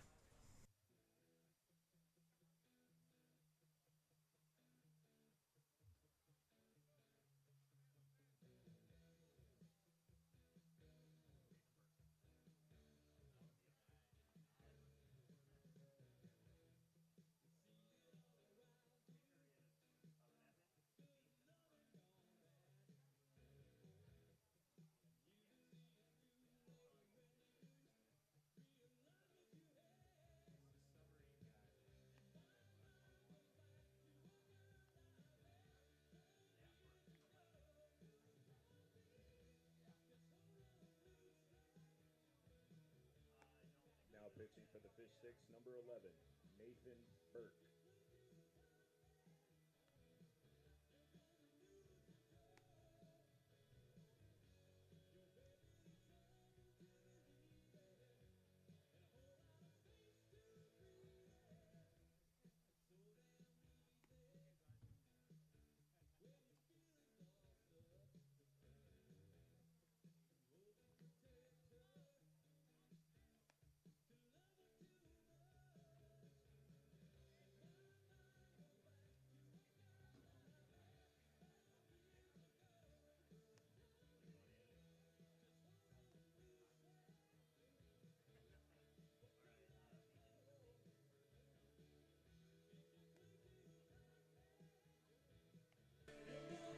Two strong innings from Isaac Watson, and his day on the mound and in the field is done. 5-0. The Fish Sticks lead the Studs going into the bottom of the 7th, and it will be the Whitman Blue, or excuse me, not the Whitman Blue, Nathan Burke going to Olympic in 2026 on the mound for the Fish Sticks. Yeah, the submarine guy. We've seen him 3 times this year, the Fish Sticks have, and now on for his 4th appearance. His MO is inducing weak ground balls, although with that submarine outlook that he just changed to in the past year or so. He does have 4 walks in those 4 1/3. So if he can get his command back into check there, he will be able to force ground balls. Again, that submarine will kind of force that pitch right at the knees. And he's in the bottom of the order to start out in relief. Cohen Sunich will lead off. Then it's Riley Angelo and Dante Grant, 8-9-1, coming up for the Studs. First pitch to Sunich is strike 1. Sunich has been tough out today, a couple ground balls, including a bunt single. He's 1 for 2. First pitch strike, and then Burke misses up and in, ball 1. Yeah, Burke was really efficient in his 1 inning of work against the Honkers in that 16-1 blowout victory on Monday. The Fish Sticks used about 8 pitchers in that outing. Burke was one of them and probably the most efficient on the night. Loops a fastball in. Sunich could have done something with that, but instead it's strike 2. Almost a mistake pitch from Burke, but he gets away with it. Sunich is a dangerous guy to have leading off the inning, just with the wheels he has. Important for Burke to retire the leadoff hitter here. He's ahead 1-2 on Cohen Sunich. The submarine arm. It's a pop fly. Might land in the triangle. It sure does. Base hit for Cohen Sunich. He thought about 2, but Galen covers it well.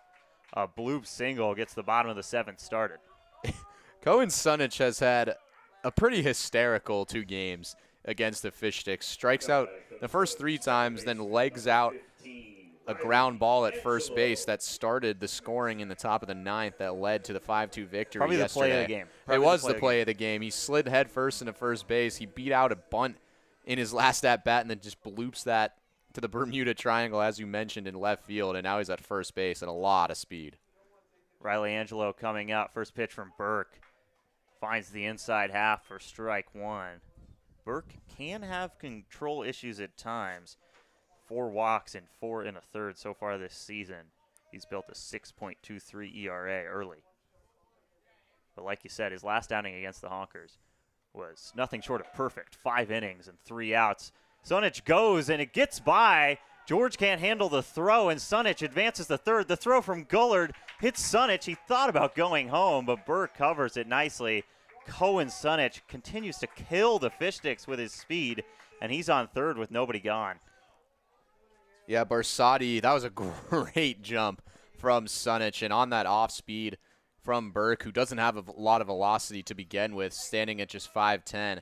Barsati almost had no chance, almost forced the throw. It bounced off the turf into center field, and in a blink of an eye, Sunich is over there at third as the Studs trying to get their first run of the ballgame. I think I speak for all Fish Sticks fans when I say Cohen Sunich is just driving me insane these past 2 days. Just so many impact plays, especially on the bases. And he makes another one there. The 0-2 missed outside to Angelo, so it's 1 ball and 2 strikes. Burke comes set. He's in a tough spot early with the best part of the lineup around the corner. 1-2. Angelo a little late on it. It is fouled off into the chain link down the third base line. It's pretty interesting with Sunich on third and nobody out. The Fish Sticks are not bringing in the corners. It's almost like they're giving up the run if Sunich were to score or take off on a ground ball, which he would most likely beat out anyway. So looking just to get the first out with a 5-0 lead right now. 1-2. Burke misses out. Angelo stays alive. Angelo 0 for 2 today. Tried to lay down a bunt and popped out to Barsati, and then a grounder that was fielded well by Watson and turned into an out in the 5th. Angelo comes set, looking to reach base for the first time today on Nathan Burke and bringing the first run of the game for the Studs. 2-2 misses way out. Barsati once again has to stretch to save a run. Barsati really has been good behind the plate defensively today. Yeah, 3 straight off speeds now from Burke after getting ahead in the count. Look for him to try to go to that fastball. It's still hard to see so early into this inning for Burke. 3-2, and Angelo chases on a fastball that just runs away from him. A big strikeout for Nathan Burke. There's 1 gone. Yeah, after that at bat, you could see him talking to Dante Grant, who's coming up. He was given the sign that that ball is just tailing to the right side of Nathan Burke, and now Grant, the lefty, is going to see that ball tail towards the outside part of the zone. Sunich still stuck at third. Did that all by himself. With a bloop single, and he steals a base. The throw gets away, and he advanced to third base. First pitch to Dante Grant in there for a strike. Grant 0 for 3 today in that leadoff spot. As Burke comes ready, and this is high and wide. Grant, one of the more interesting stories you'll find in the PIL. Spent time in the Padres organization. He's playing A-ball just last year. In 2025, hit 240 with a 733 OPS. Just his third game in a Studs uniform. 1 ball, 1 strike. Burke misses in.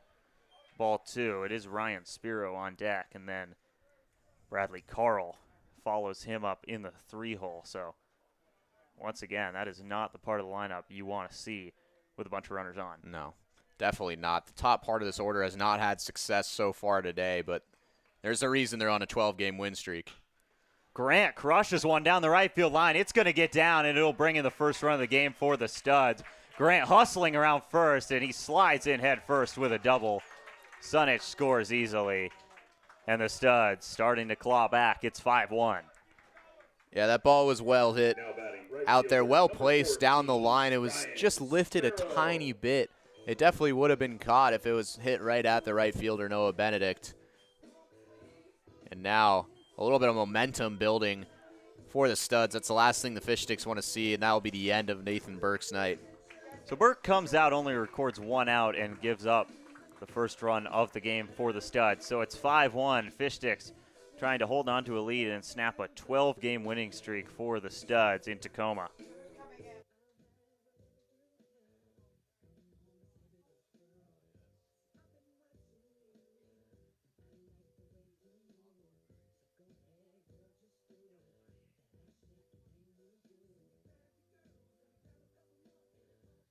Now pitching for the Fish Sticks, number 38, Hawthorne Moody.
Hawthorne Moody will come in for the Fish Sticks, replacing Nathan Burke.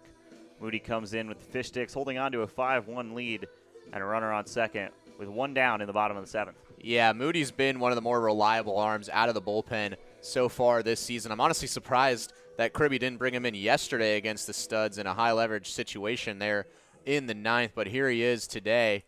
And the Studs are trying to gain momentum. Moody, this will be his 4th appearance, 4 1/3, just 2 earned runs, a couple of strikeouts on the year. But what stands out about him is his control and his ability to throw strikes. Spiro, the first pitch, Moody throws. Galen charging in on it, and a sliding catch from Cade Galen out in left. 1 pitch, 1 out for Hawthorne Moody. Yeah, that ball was hit well. Sparrow definitely caught a good piece of that, but that was an off-speed pitch that threw him off just a little bit. And Galen's been battling the sun all night so far. The sun's still well away from setting. And he gets to his knees on that one, but 1 pitch, 1 out, like you said, and that's a big one, the 2nd out of the inning. Yeah, the sun's still up a bit longer than usual. Usually a 6:35 first pitch in the PIL. Today's was moved up to 5:35, so that will probably be a constant for the remainder of the game as the first pitch from Moody to Bradley Carl misses out, and Carl is not a guy you want to give a good pitch. Some great contact already today, but still looking for his first hit. 1-0. Carl rips it down the right field line, but it is foul. He just hits the ball so hard every time he gets his bat on it. Yeah, it's like deja vu. That's the third time in these past 2 games against the Fish Sticks where he's put a pretty hard exit velocity on a ball that just tails foul down the left field line. Again, the big lefty had the highest average on the team coming into yesterday at 415. 1 ball, 1 strike. Carl into right center. That will straighten out in fair play. Benedict racing over, and he makes the catch. Hawthorne Moody with 2 big outs to keep the Studs at 1 run. So the Seattle Studs make up some ground, but it's still a 4-run lead for the Fish Sticks through 7.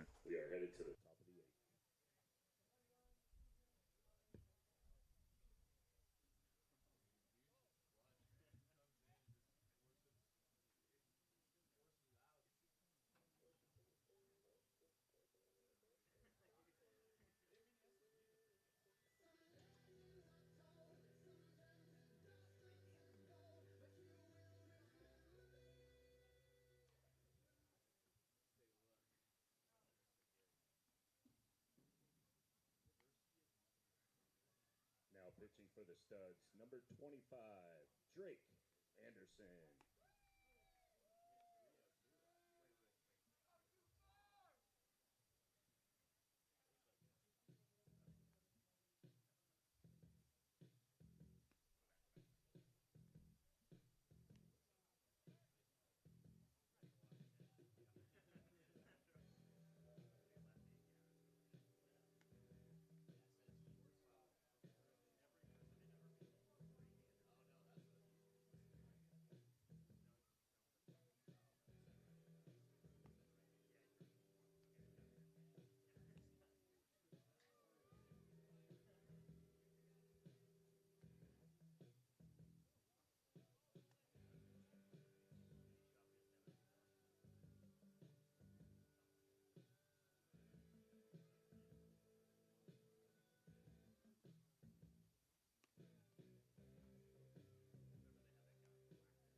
Drake Anderson getting the ball for the Studs in the top of the 8th. He will face Barsotti, Benedict, and whoever pinch hits for Isaac Watson. Anderson from nearby Central Washington University and a native of Enumclaw. Yeah, 11 2/3 and 6 Ks on a 9.26 ERA last year for Anderson. So struggled a little bit, but a lefty coming in. Fish Sticks have only seen right-handers so far. Anderson's first pitch is in on Barsotti. Something to note going on in the dugout right now. I believe I just saw Hawthorne Moody with a helmet on. This would be the first time we've seen Hawthorne Moody in the box at any time this season, and I don't think it's something we were expecting here in the booth as Barsotti is ahead 2-0. The situation goes like this. Isaac Watson was hitting 6th and then came into pitch through 2 scoreless innings, but naturally he has to come out of the game when he's relieved on the mound. Hawthorne Moody, not a guy that I think we expected to get into the box at any point this season. Barsotti grounds the 2-0. It hits off third base. I think that's the only way Gage Thompson doesn't make a play at any ball hit his direction. The bag gives Peyton Barsotti his 2nd hit of the year. Yeah, maybe that's all Peyton Barsotti needs to start heating up at the plate. That was almost like a cartoon the way it hit off third base. It just bounced. It looked like Thompson was going to have a deep throw, but with his arm, he would have been able to gun out Barsotti, and it just popped straight back towards Anderson at the pitcher's mound, and there was no chance. So a stroke of luck for Barsotti, and now it's Benedict up to the plate. Benedict, 1 for 3 today, had a single in that big 4th inning, where the Fish Sticks scored 5. Still the only inning the Fish Sticks have scored any runs in today, and Hawthorne Moody is, in fact, in the on-deck circle, so we will get the first look at Hawthorne Moody at the plate this season. He's not even listed in my hitters list. Benedict, big cut, and he waves and misses for strike 1. Now maybe it'll be Hawthorne Moody's chance to Show that pitchers are athletes too. He's not just a pitcher only. It's a very unique scenario, and that obviously means that Moody's going to come out next inning on the mound. 1-1 to Benedict. He fouls it right off the Evo shield on his right ankle for strike 2. Benedict swinging a really good bat in the early stages of this season. And Barsotti on first. Can't expect a steal from Big Barsotti over at first base. Gavin George would follow the 6-hole Moody. Benedict, high fly into right field. Spiro with all kinds of time. He's under it, and Benedict is retired. So now Hawthorne Moody will come up. You can hear the Fish Sticks dugout starting to get excited. Just a zany situation that DubSea is in, and Hawthorne Moody will get his first hacks of the summer. I'm looking at his stat line, and I really do not think he had an at-bat last year at Whitman. First pitch coming from Drake Anderson to, of all guys on this team, Hawthorne Moody. First pitch, Moody rips it down the left field line, but it's foul. Wow. Everyone in here just got really excited for about half a second. Those cannot be his red batting gloves that he is sporting out there. Someone had to have given them, especially with Whitman boasting a lot of blue in their colors. I would assume that he didn't bring even a bat as a pitcher only over there at Whitman. He's got like the standard bat, like the first bat they give you in any baseball video game. That was a really good-looking hack, though. No, a really good swing, just a little early on it. 0-1 coming to Moody. Misses out. Great take. Look at that. 38. That's great plate discipline. Hopefully you can hear it on our natural sound, but the Fish Sticks dugout, everyone is up at the railing just loving this. Gavin George is on deck. So this would be a big base runner with George in the on-deck circle. Anderson checks in on Barsotti. Yeah, we wouldn't expect Barsotti to take off. Definitely not the speediest guy on the Fish Sticks lineup. Hawthorne Moody from Seattle proper. Going to be a sophomore at Whitman. Anderson misses in. Ball 2. So far, he looks pretty natural up there. He does. I'm just wondering if Anderson even knows that Hawthorne Moody has not taken an at-bat, since I can't imagine how long it's been for him. 2-1 coming to Moody. Misses in once again. Moody ahead 3-1. Got to be thinking he doesn't swing on this pitch pretty much regardless. Again, another base runner for a dangerous hitter like Gavin George would be pretty ideal. That'd be a super huge win for Hawthorne Moody. 3-1, Barsotti breaks. Hawthorne Moody through the left side of the infield. He's got a base hit. Barsotti will stay at second. Can you believe this? Hawthorne Moody ropes a single through the left side of the infield. Well, I was completely wrong. That is amazing. That was a pitch that was right in the zone, and Moody, despite having not taken an at-bat this season, was ready for it. The hitters count at 3-1, and he drove it. That's one of the hardest hit balls the Fish Sticks have had all day. Oh, my goodness. Hawthorne Moody 1 for 1 with a single on the season. And now Gavin George comes up in a spot where he can do some serious damage. Runners on second and first. For those of you wondering, Moody is running the bases. There will be no pinch runner. First pitch coming to George. Nice location from Anderson for strike 1. Still trying to get over that hit. Can't even come back to realize that they've got one of the best hitters on the team up to the plate in Gavin George. Turnbow on deck. And then it will be Luke Parker after that, we should expect. Another nice off-speed pitch from Anderson. And he's ahead 0-2 on Gavin George. Yeah, I think that was a changeup there from Anderson, who has that high leg kick on his delivery. Almost looks a little bit like Tarek Skubal for the Tigers with how high he gets on that with that right knee. 0-2 coming to George. He pops it, and it will work its way foul. George stays alive.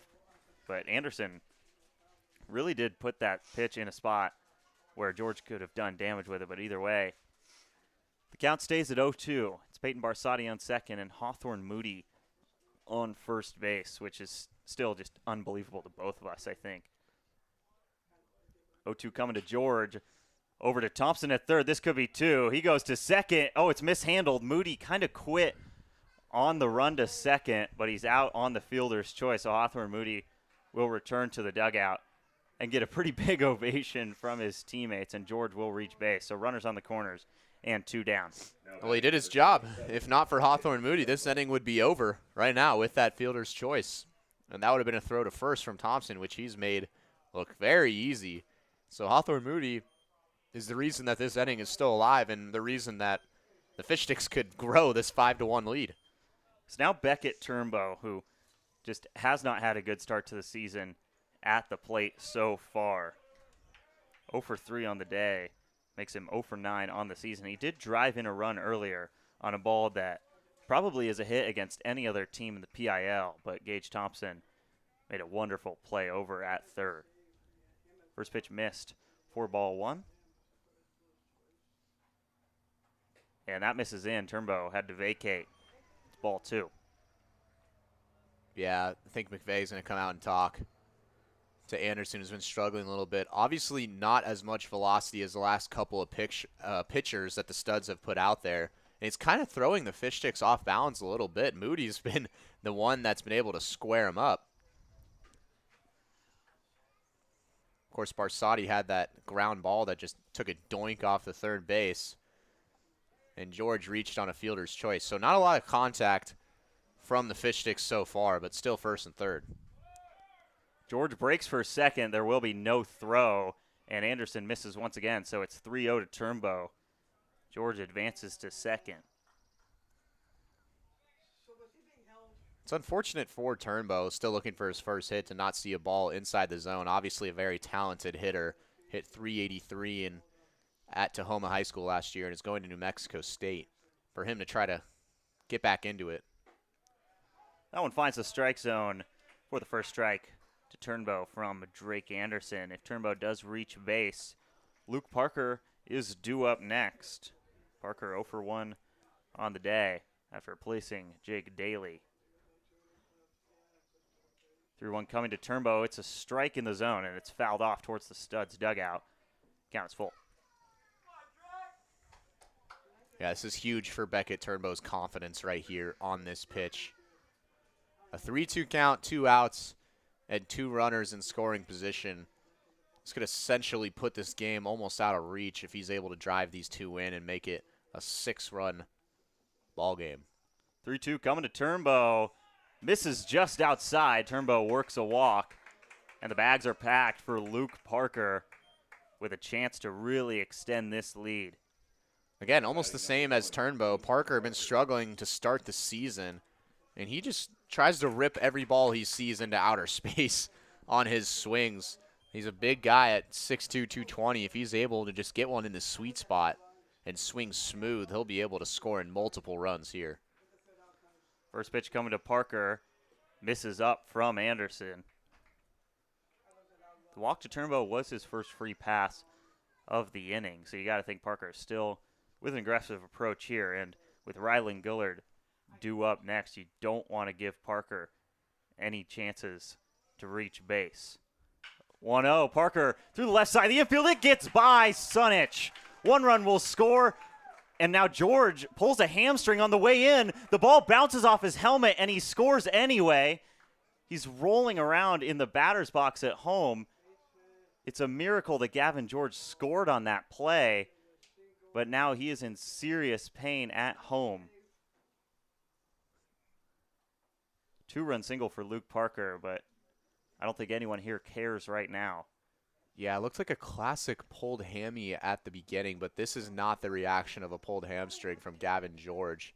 Couldn't tell if it was kind of an awkward stance that he got on third base rounding, but he's in a lot of pain right now. It's in that left leg area. Kribbe sitting over him right now, and some serious concern for Gavin George, who's been one of the best hitters for the Fish Sticks this season. And credit to Gavin George for toughing that out and scoring a run on that. It was probably about 30 feet away from third when he first held up and just had to limp his way into home. Still finds a way to score. A couple Fish Sticks teammates help him off the field.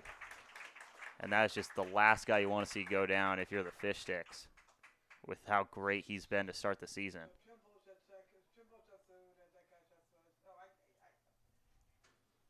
It's really unfortunate. You hope he's okay. Again, insane determination by Gavin George, despite that injury, to still finish out the play and slide in safely.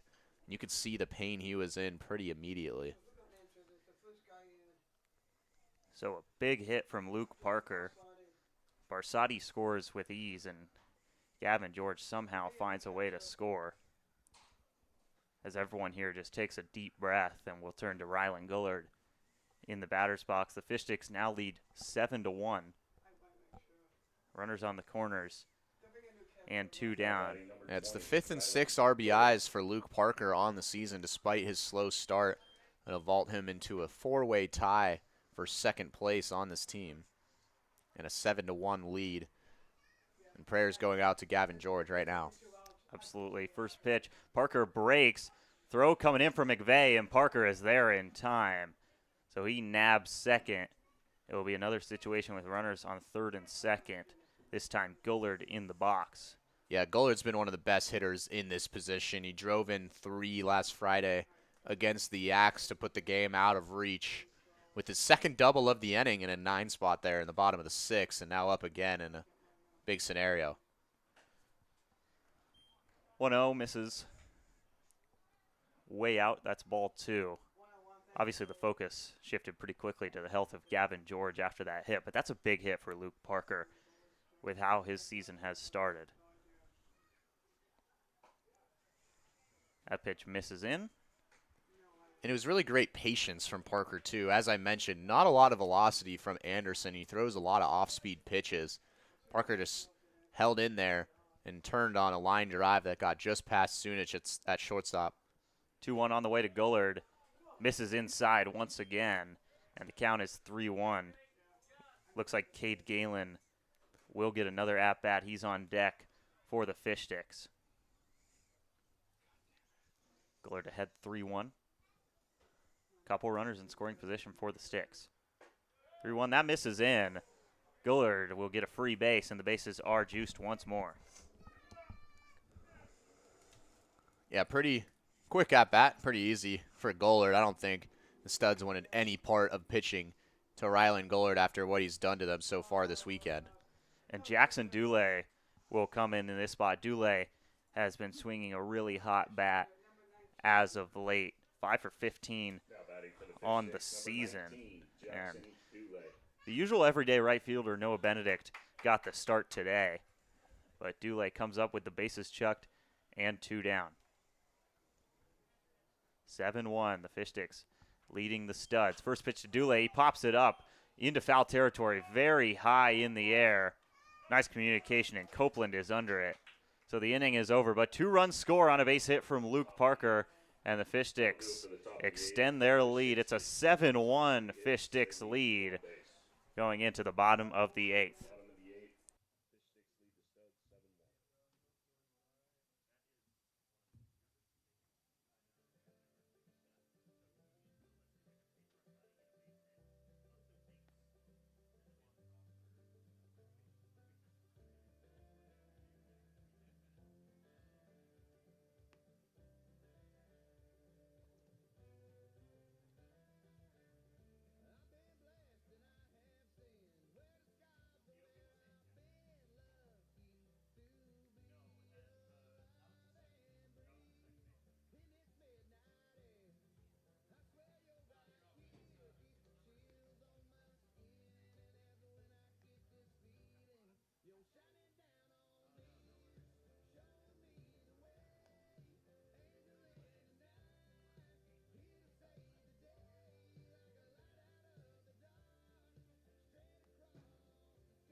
Designated hitter number 24, Kai Halstead. Hawthorne Moody back out on the bump for the Fish Sticks. It's a 7-1 DubSea lead going into the bottom of the 8th. Kai Halstead will get another crack at it. He is 2 for 3 with a double and a single. He's probably been the best hitter for the Studs all day. He 100% has been the best hitter as Hawthorne Moody back out for another inning of work after getting that single in the top half of the inning. Definitely not something I was expecting to see out of Hawthorne Moody this summer, but a great at-bat and a great piece of hitting. He just laces a ball through the left side of the infield for a base hit.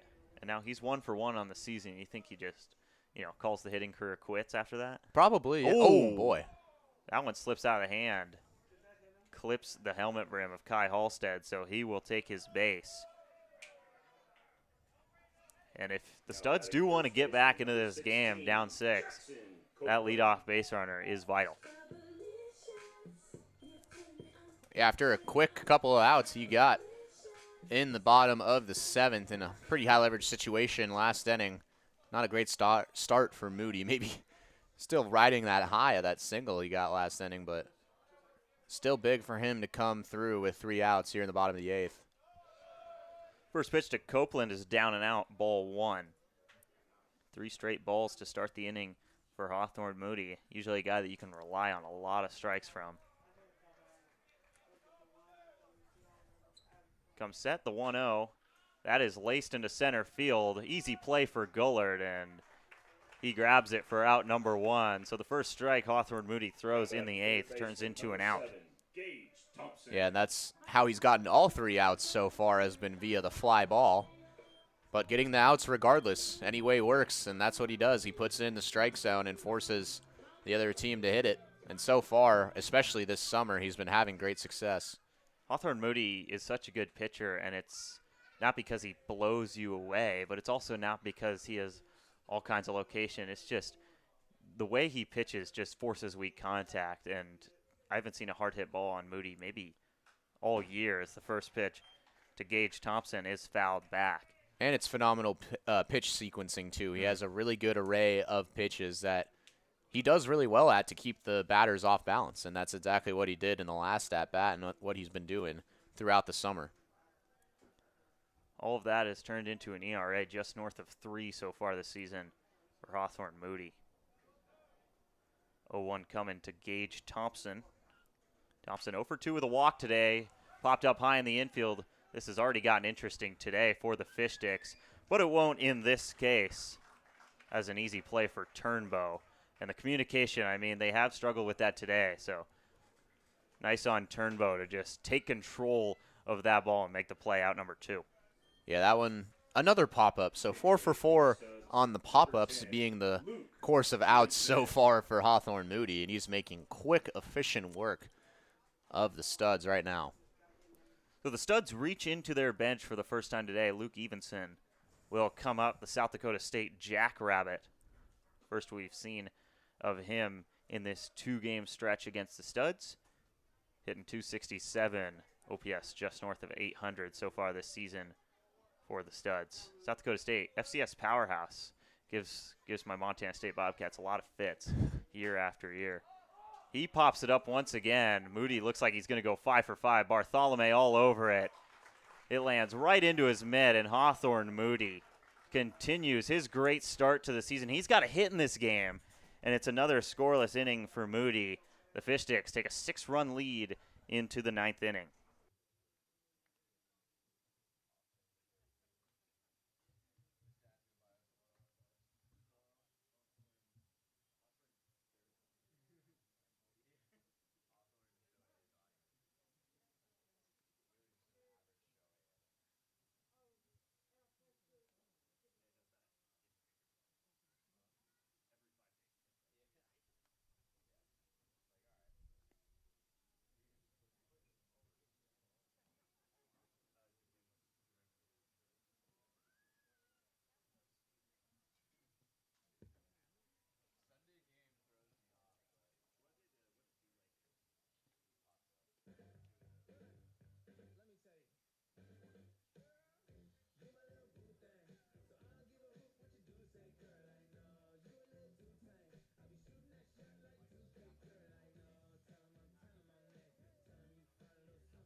The ninth inning has arrived at the University of Puget Sound. Braden Bartholomew will come back up 0 for 3. And he was hit by a pitch in that fourth inning where the Fish Sticks plated 5. That makes up the bulk of their 7-1 lead going into the final frame of regulation. Bartholomew, first pitch he sees into left center field. Long run for Carl, and a nice play by Bradley Carl to retire Bartholomew. 1 pitch, 1 out for Drake Anderson, who's back out for the ninth. Yeah, Bartholomew 0 for 4 tonight, but a couple of really hard-hit balls towards the deepest part of left center field. He's a mainstay in this lineup. Again, a great fielder at first base, is struggling over the past couple of games, but it's not for a lack of contact. Peyton Barsotti will come up, 1 for 3 on the day. Started the movement around the bases in a 2-run 8th with a base hit that just popped right off the bag over at third base and didn't let Gage Thompson have any chance at making another Gage Thompson play over at third. First pitch missed for a ball, and the 1-0 is high. Barsotti up 2-0. It's been an interesting game for Barsotti. He did have that hit, got plunked by a pitch in a 2-strike count as well. Also stole a base. Yeah, Barsotti stole a base, and then Hawthorne Moody got a hit in that same inning. So it's not what we expected to say today. A zany sequence for the Fish Sticks in the top of that 8th inning, and it turns into a couple runs. Barsotti is ahead 3-0. We saw a couple of instances where Anderson had trouble finding the zone already. Barsotti goes after the 3-0. It's right at Gage Thompson. That's an easy play. Throw is in time. Barsotti is out. Yeah, it's kind of Peyton Barsotti's MO right there. If he sees a pitch he likes, he's going to go after it no matter the situation. Now, the Fish Sticks do have a 7-1 lead. I would expect that would be a little different if they were trailing or in front by only a couple runs here in the top of the 9th. If Benedict were to reach base, it looks like Hawthorne Moody will not get another chance at the plate. Rodrigo Montano, who is another guy that can pitch and hit, definitely a more traditional hitter than Moody. He is in the on-deck circle. Maybe we should expect to see Montano throwing in the 9th, but also Moody appears that he's done for the day. Duncan Boss is over there warming up in the pen for the Fish Sticks. We've only seen him in 1 outing so far this season. Benedict is even with Anderson. 1 ball and 1 strike. Benedict takes the 1-1, drives it over to Copeland. Nice fielding from Copeland, and Drake Anderson is quickly out of the top of the 9th. It's a long road back for the Studs to extend that winning streak to 13. The Fish Sticks 1 out away from finally figuring out the Seattle Studs.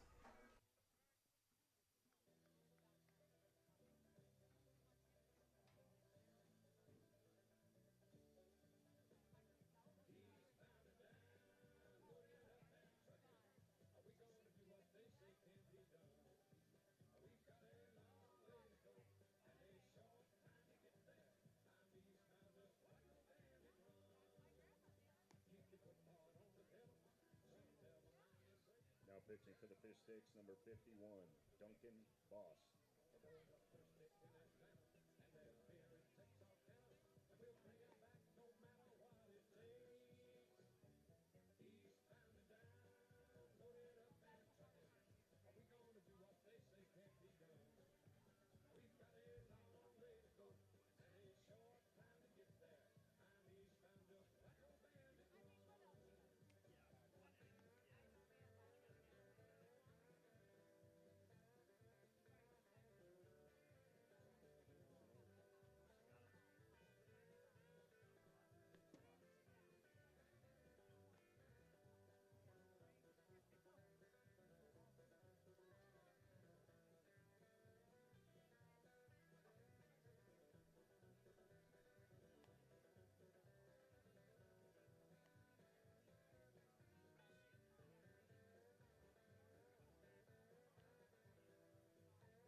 So a bit of a delay, but Duncan Boss is ready to go for the bottom of the ninth.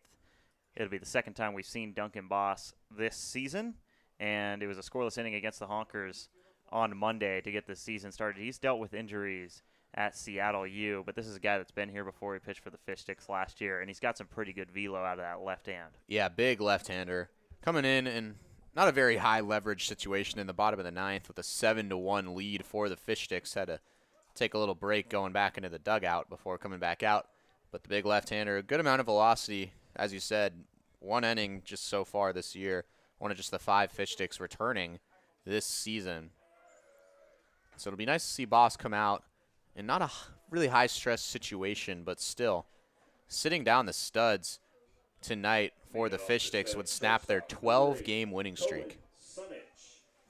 Cohen Sunich will get things going in the bottom of the ninth. It's Sunich, Angelo, and then it's pretty safe to assume that Dante Grant will stay in this game and hit in that leadoff spot. So 8-9-1 up for the Studs.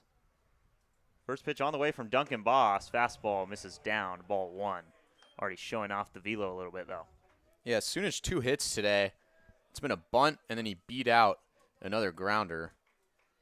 Really interesting game for Sunich. Sunich a little behind the fastball, and he fouls it off over towards the cars here in Tacoma. 1 ball, 1 strike. Boss redshirted at Seattle U in 2026. Going to play his freshman season next spring.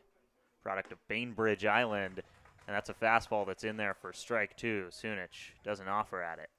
Yeah, last time Sunich was up, he blooped one into the Bermuda Triangle out there and left. And, again, a bunt single that he pulled that was really nicely done, and then that single. So those are his 2 singles on the day, but he just creates chaos on the base paths. Boss's 1-2 is going to just scoot outside of the zone.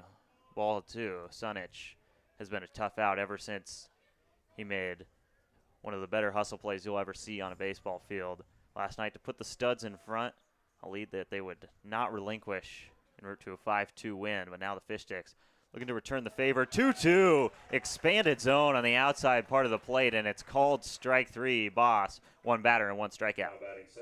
Yeah, that was maybe a little generous on the outside part of the zone, but that was a nice fastball placed on that outside corner. Now 2 outs away are the Fish Sticks.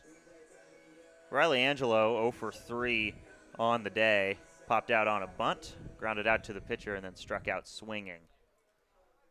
Dante Grant is on deck for the Studs. Again, this is a team that has just had everyone's number as of late. 10-0 in PIL play coming into today. They've won 12 games in a row. But the Fish Sticks lead 7-1 in the ninth. Even with this result that seems to be imminent, the Studs are still the team to beat in this league. Definitely, and the DubSea Fish Sticks pitching staff has to be really pleased with what they've done over the past couple of games. Let up 3 earned in the top of the ninth yesterday. That got a little out of hand, but holding a team like the Studs to just 1 run so far today is quite a feat within itself.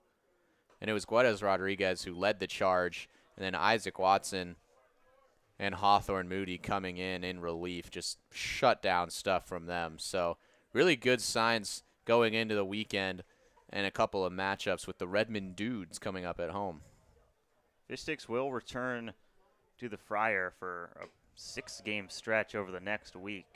That includes 4 against the aforementioned Redmond Dudes. Boss is behind Angelo, 3 balls and 1 strike. Starting next Thursday, the 25th, 11 straight game days for the Fish Sticks. So they're starting to get into the gauntlet of the season. And this is a great win to kind of vault them into the harder part of the schedule. Yeah, and as that's a walk by Angelo, the first time he'll reach base today. Getting this momentum, especially after a 1-3 start, this game will likely get them back to 500 at 4-4, but after going 32-9 last season, it's really important for them to continue that momentum. Yeah, and you know Coach Kirby, obviously, he's set a standard here, and that's turned into a championship last season, but the Studs are consistently battling with the Fish Sticks up top. They won in 2024. These are the two most recent champions in this league. As Boss is struggling to find the control. The first pitch to Grant misses out, ball one. You do have the dangerous part of this Studs lineup on the way with Spiro on deck and Braden Carl waiting behind him in the hole. Boss heads over to first, and that throw gets by Bartholomew. Angelo's going to advance to second. He might have third. He will hold up at 2. If he really turned on the Jets, it would have been a close play at third, but he's content with just getting a bag. Yeah, a lot of speed from Angelo, a lot of speed at the bottom of the lineup overall for the Studs, and Grant broke a mini slump, was 0 for his last 6 before having a double in his last at-bat. 1-0 coming to Dante Grant. Angelo advances to second on a pickoff throw that goes awry from Duncan Boss. Boss still. Oh, Ooh, man. I don't know about that. That's strike one called, and a gift for Duncan Boss. Yeah, I think really what the doctor ordered for number 51 on the mound. Studs dugout didn't like it, though. Yeah, I think the ump trying to get out of here. 1-1 Grant fouls it right back into the turf, and he's behind 1 ball and 2 strikes. Man, I just can't get over that pitch. That has not been called all night, and it misses a little bit high. And, you know, if this is a close game, you can only hope that that pitch is called for a ball. But Boss gets a gift, and now he's ahead 1-2. Comes set. 1-2. Grant shatters his bat. It's rolling down the third base line, and it tails foul. Smart play by Turnbow to let it go. Grant will have to do it again and with a new bat. That sucks. Every baseball player's nightmare, especially youth one, watching that bat snap. It's not a cheap bat. I think I'd ask Bradley Carl for a bat as well. He knows how to hit the baseball, and Grant does just that. Count is still 1 ball and 2 strikes. That was a really heads-up play by Turnbow. He could have rushed it with Grant's speed over to first, but he lets it go, and on the turf, that ball's just going to keep rolling and rolling and rolling, yeah. And it ends up foul. Pretty gutsy from Carl to give him his bat. You never know. That one could also snap. Boss still ahead 1-2. The third 1-2 offering on the way. Grant laced a double and brought in the only run for the Studs so far today in his last at-bat. Nice location from Boss, but it just misses down for ball 2. Yeah, that was a strike I actually expected to be called with the way the umpires expanded this zone in this last inning. Boss looking for his second strikeout of the inning. The 2-2 to Dante Grant on the way.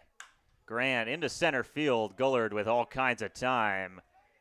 He will camp under it. Angelo thought about tagging to third. He will stick around at second. And Duncan Boss is 1 out away from putting a cherry on top of this win for the Fish Sticks. And it's looking like a really clean win. Again, using a big inning is this offense with 5 runs back in the 4th. But nonetheless, a 7-1 lead. And right now the pitching staff is just dialed down. So will be Ryan Spiro, the last chance for the Studs today. First pitch from Boss, down and in. Yeah, 0 for 4 for Spiro. Again, one of the main guys that's been really just completely shut down by this Fish Sticks pitching staff. Boss comes set.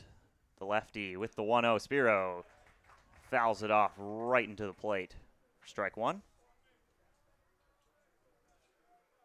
It was a 5-run 4th that gave the Sticks a lead, and then a 2-run 8th. Luke Parker brings in a couple with a base hit. 1-1 on the way to Spiro. Boss makes Spiro fight it off in on the hands, and it's 1-2. Studs have won 12 in a row, and the Fish Sticks, not an ideal start to the season by any means for Coach Kirby's team. But this will be a huge win to shift the momentum for the coming stretch. Boss comes set, and the 1-2 misses low. Barsati eats it up. Yeah, Barsati's been really clean behind the plate all night tonight. No pass balls behind him, and that'll keep him in the lineup no matter how cold his bat might be. 2-2 on the way from Duncan Boss. Spiro ready to go. Chases after an off-speed that was curling back into the zone and stays alive. So Ryan Spiro keeping the Studs in it as best as he can right now. A couple foul balls. Boss looking for his second scoreless inning. His first few innings back from a redshirt year at Seattle U with the Redhawks. 2-2 to Spiro. Popped up and another foul ball with 2 strikes. It almost feels right that the Studs, with how they've been playing, they just won't go away even in a situation like this. This is the team that the Fish Sticks will see again down the road, a tough one, and one pitch away from snapping this 12-game winning streak. 2-2 from Boss, up and out. Count is full. Bradley Carl is on deck. Obviously, it's going to take a lot more than Carl to get the Studs back into this game, but obviously, you know, he just rakes in that 3-hole. Payoff coming to Ryan Spiro, the 3-2, and he fouls it off once again, that time right towards the Fish Sticks dugout. Yeah, I don't think Spiro expected that fastball from Boss. Again, a lot of velocity on Boss's fastball. He was really late to it, but stays alive in the count. Spiro back in the box. The 8th pitch of the at-bat is on the way. Spiro making Duncan Boss work for the final out tonight. 3-2, and that misses way outside, so a great at-bat from Ryan Spiro with 2 outs in the bottom of the 9th. And we're not done just yet in Tacoma. Bradley Carl will get another chance. Yeah, and this is not the guy you want to see up no matter how many runs you're up in a game. He's clobbered some balls that have gone just foul. Again, came into the game hitting .415. One of the most dangerous hitters that the Fish Sticks will see in the PIL this season. Lefty on lefty matchup favors Duncan Boss. First pitch to Carl. Nice fastball for strike 1. That's the kind of pitch he was locating against Spiro, but Spiro would just not go away. Fouled everything off, and now he finds himself over on first base. Yeah, still 1 out away is Duncan Boss, so still keeping a calm composure at the mound. Boss misses out. Barsati once again all over it. Carl, 1 ball and 1 strike. Any mistake pitch you throw to Bradley Carl, he's going to get good wood on it. It's just a matter of if it's fair or foul. So Boss needs to be careful here. It's Kai Halstead on deck, too. He's had a good day at the plate. 2 for 3 with a flyout. Boss misses out, ball 2. Yeah, Boss might need to take a second here just to reconcile a little bit. He's all the way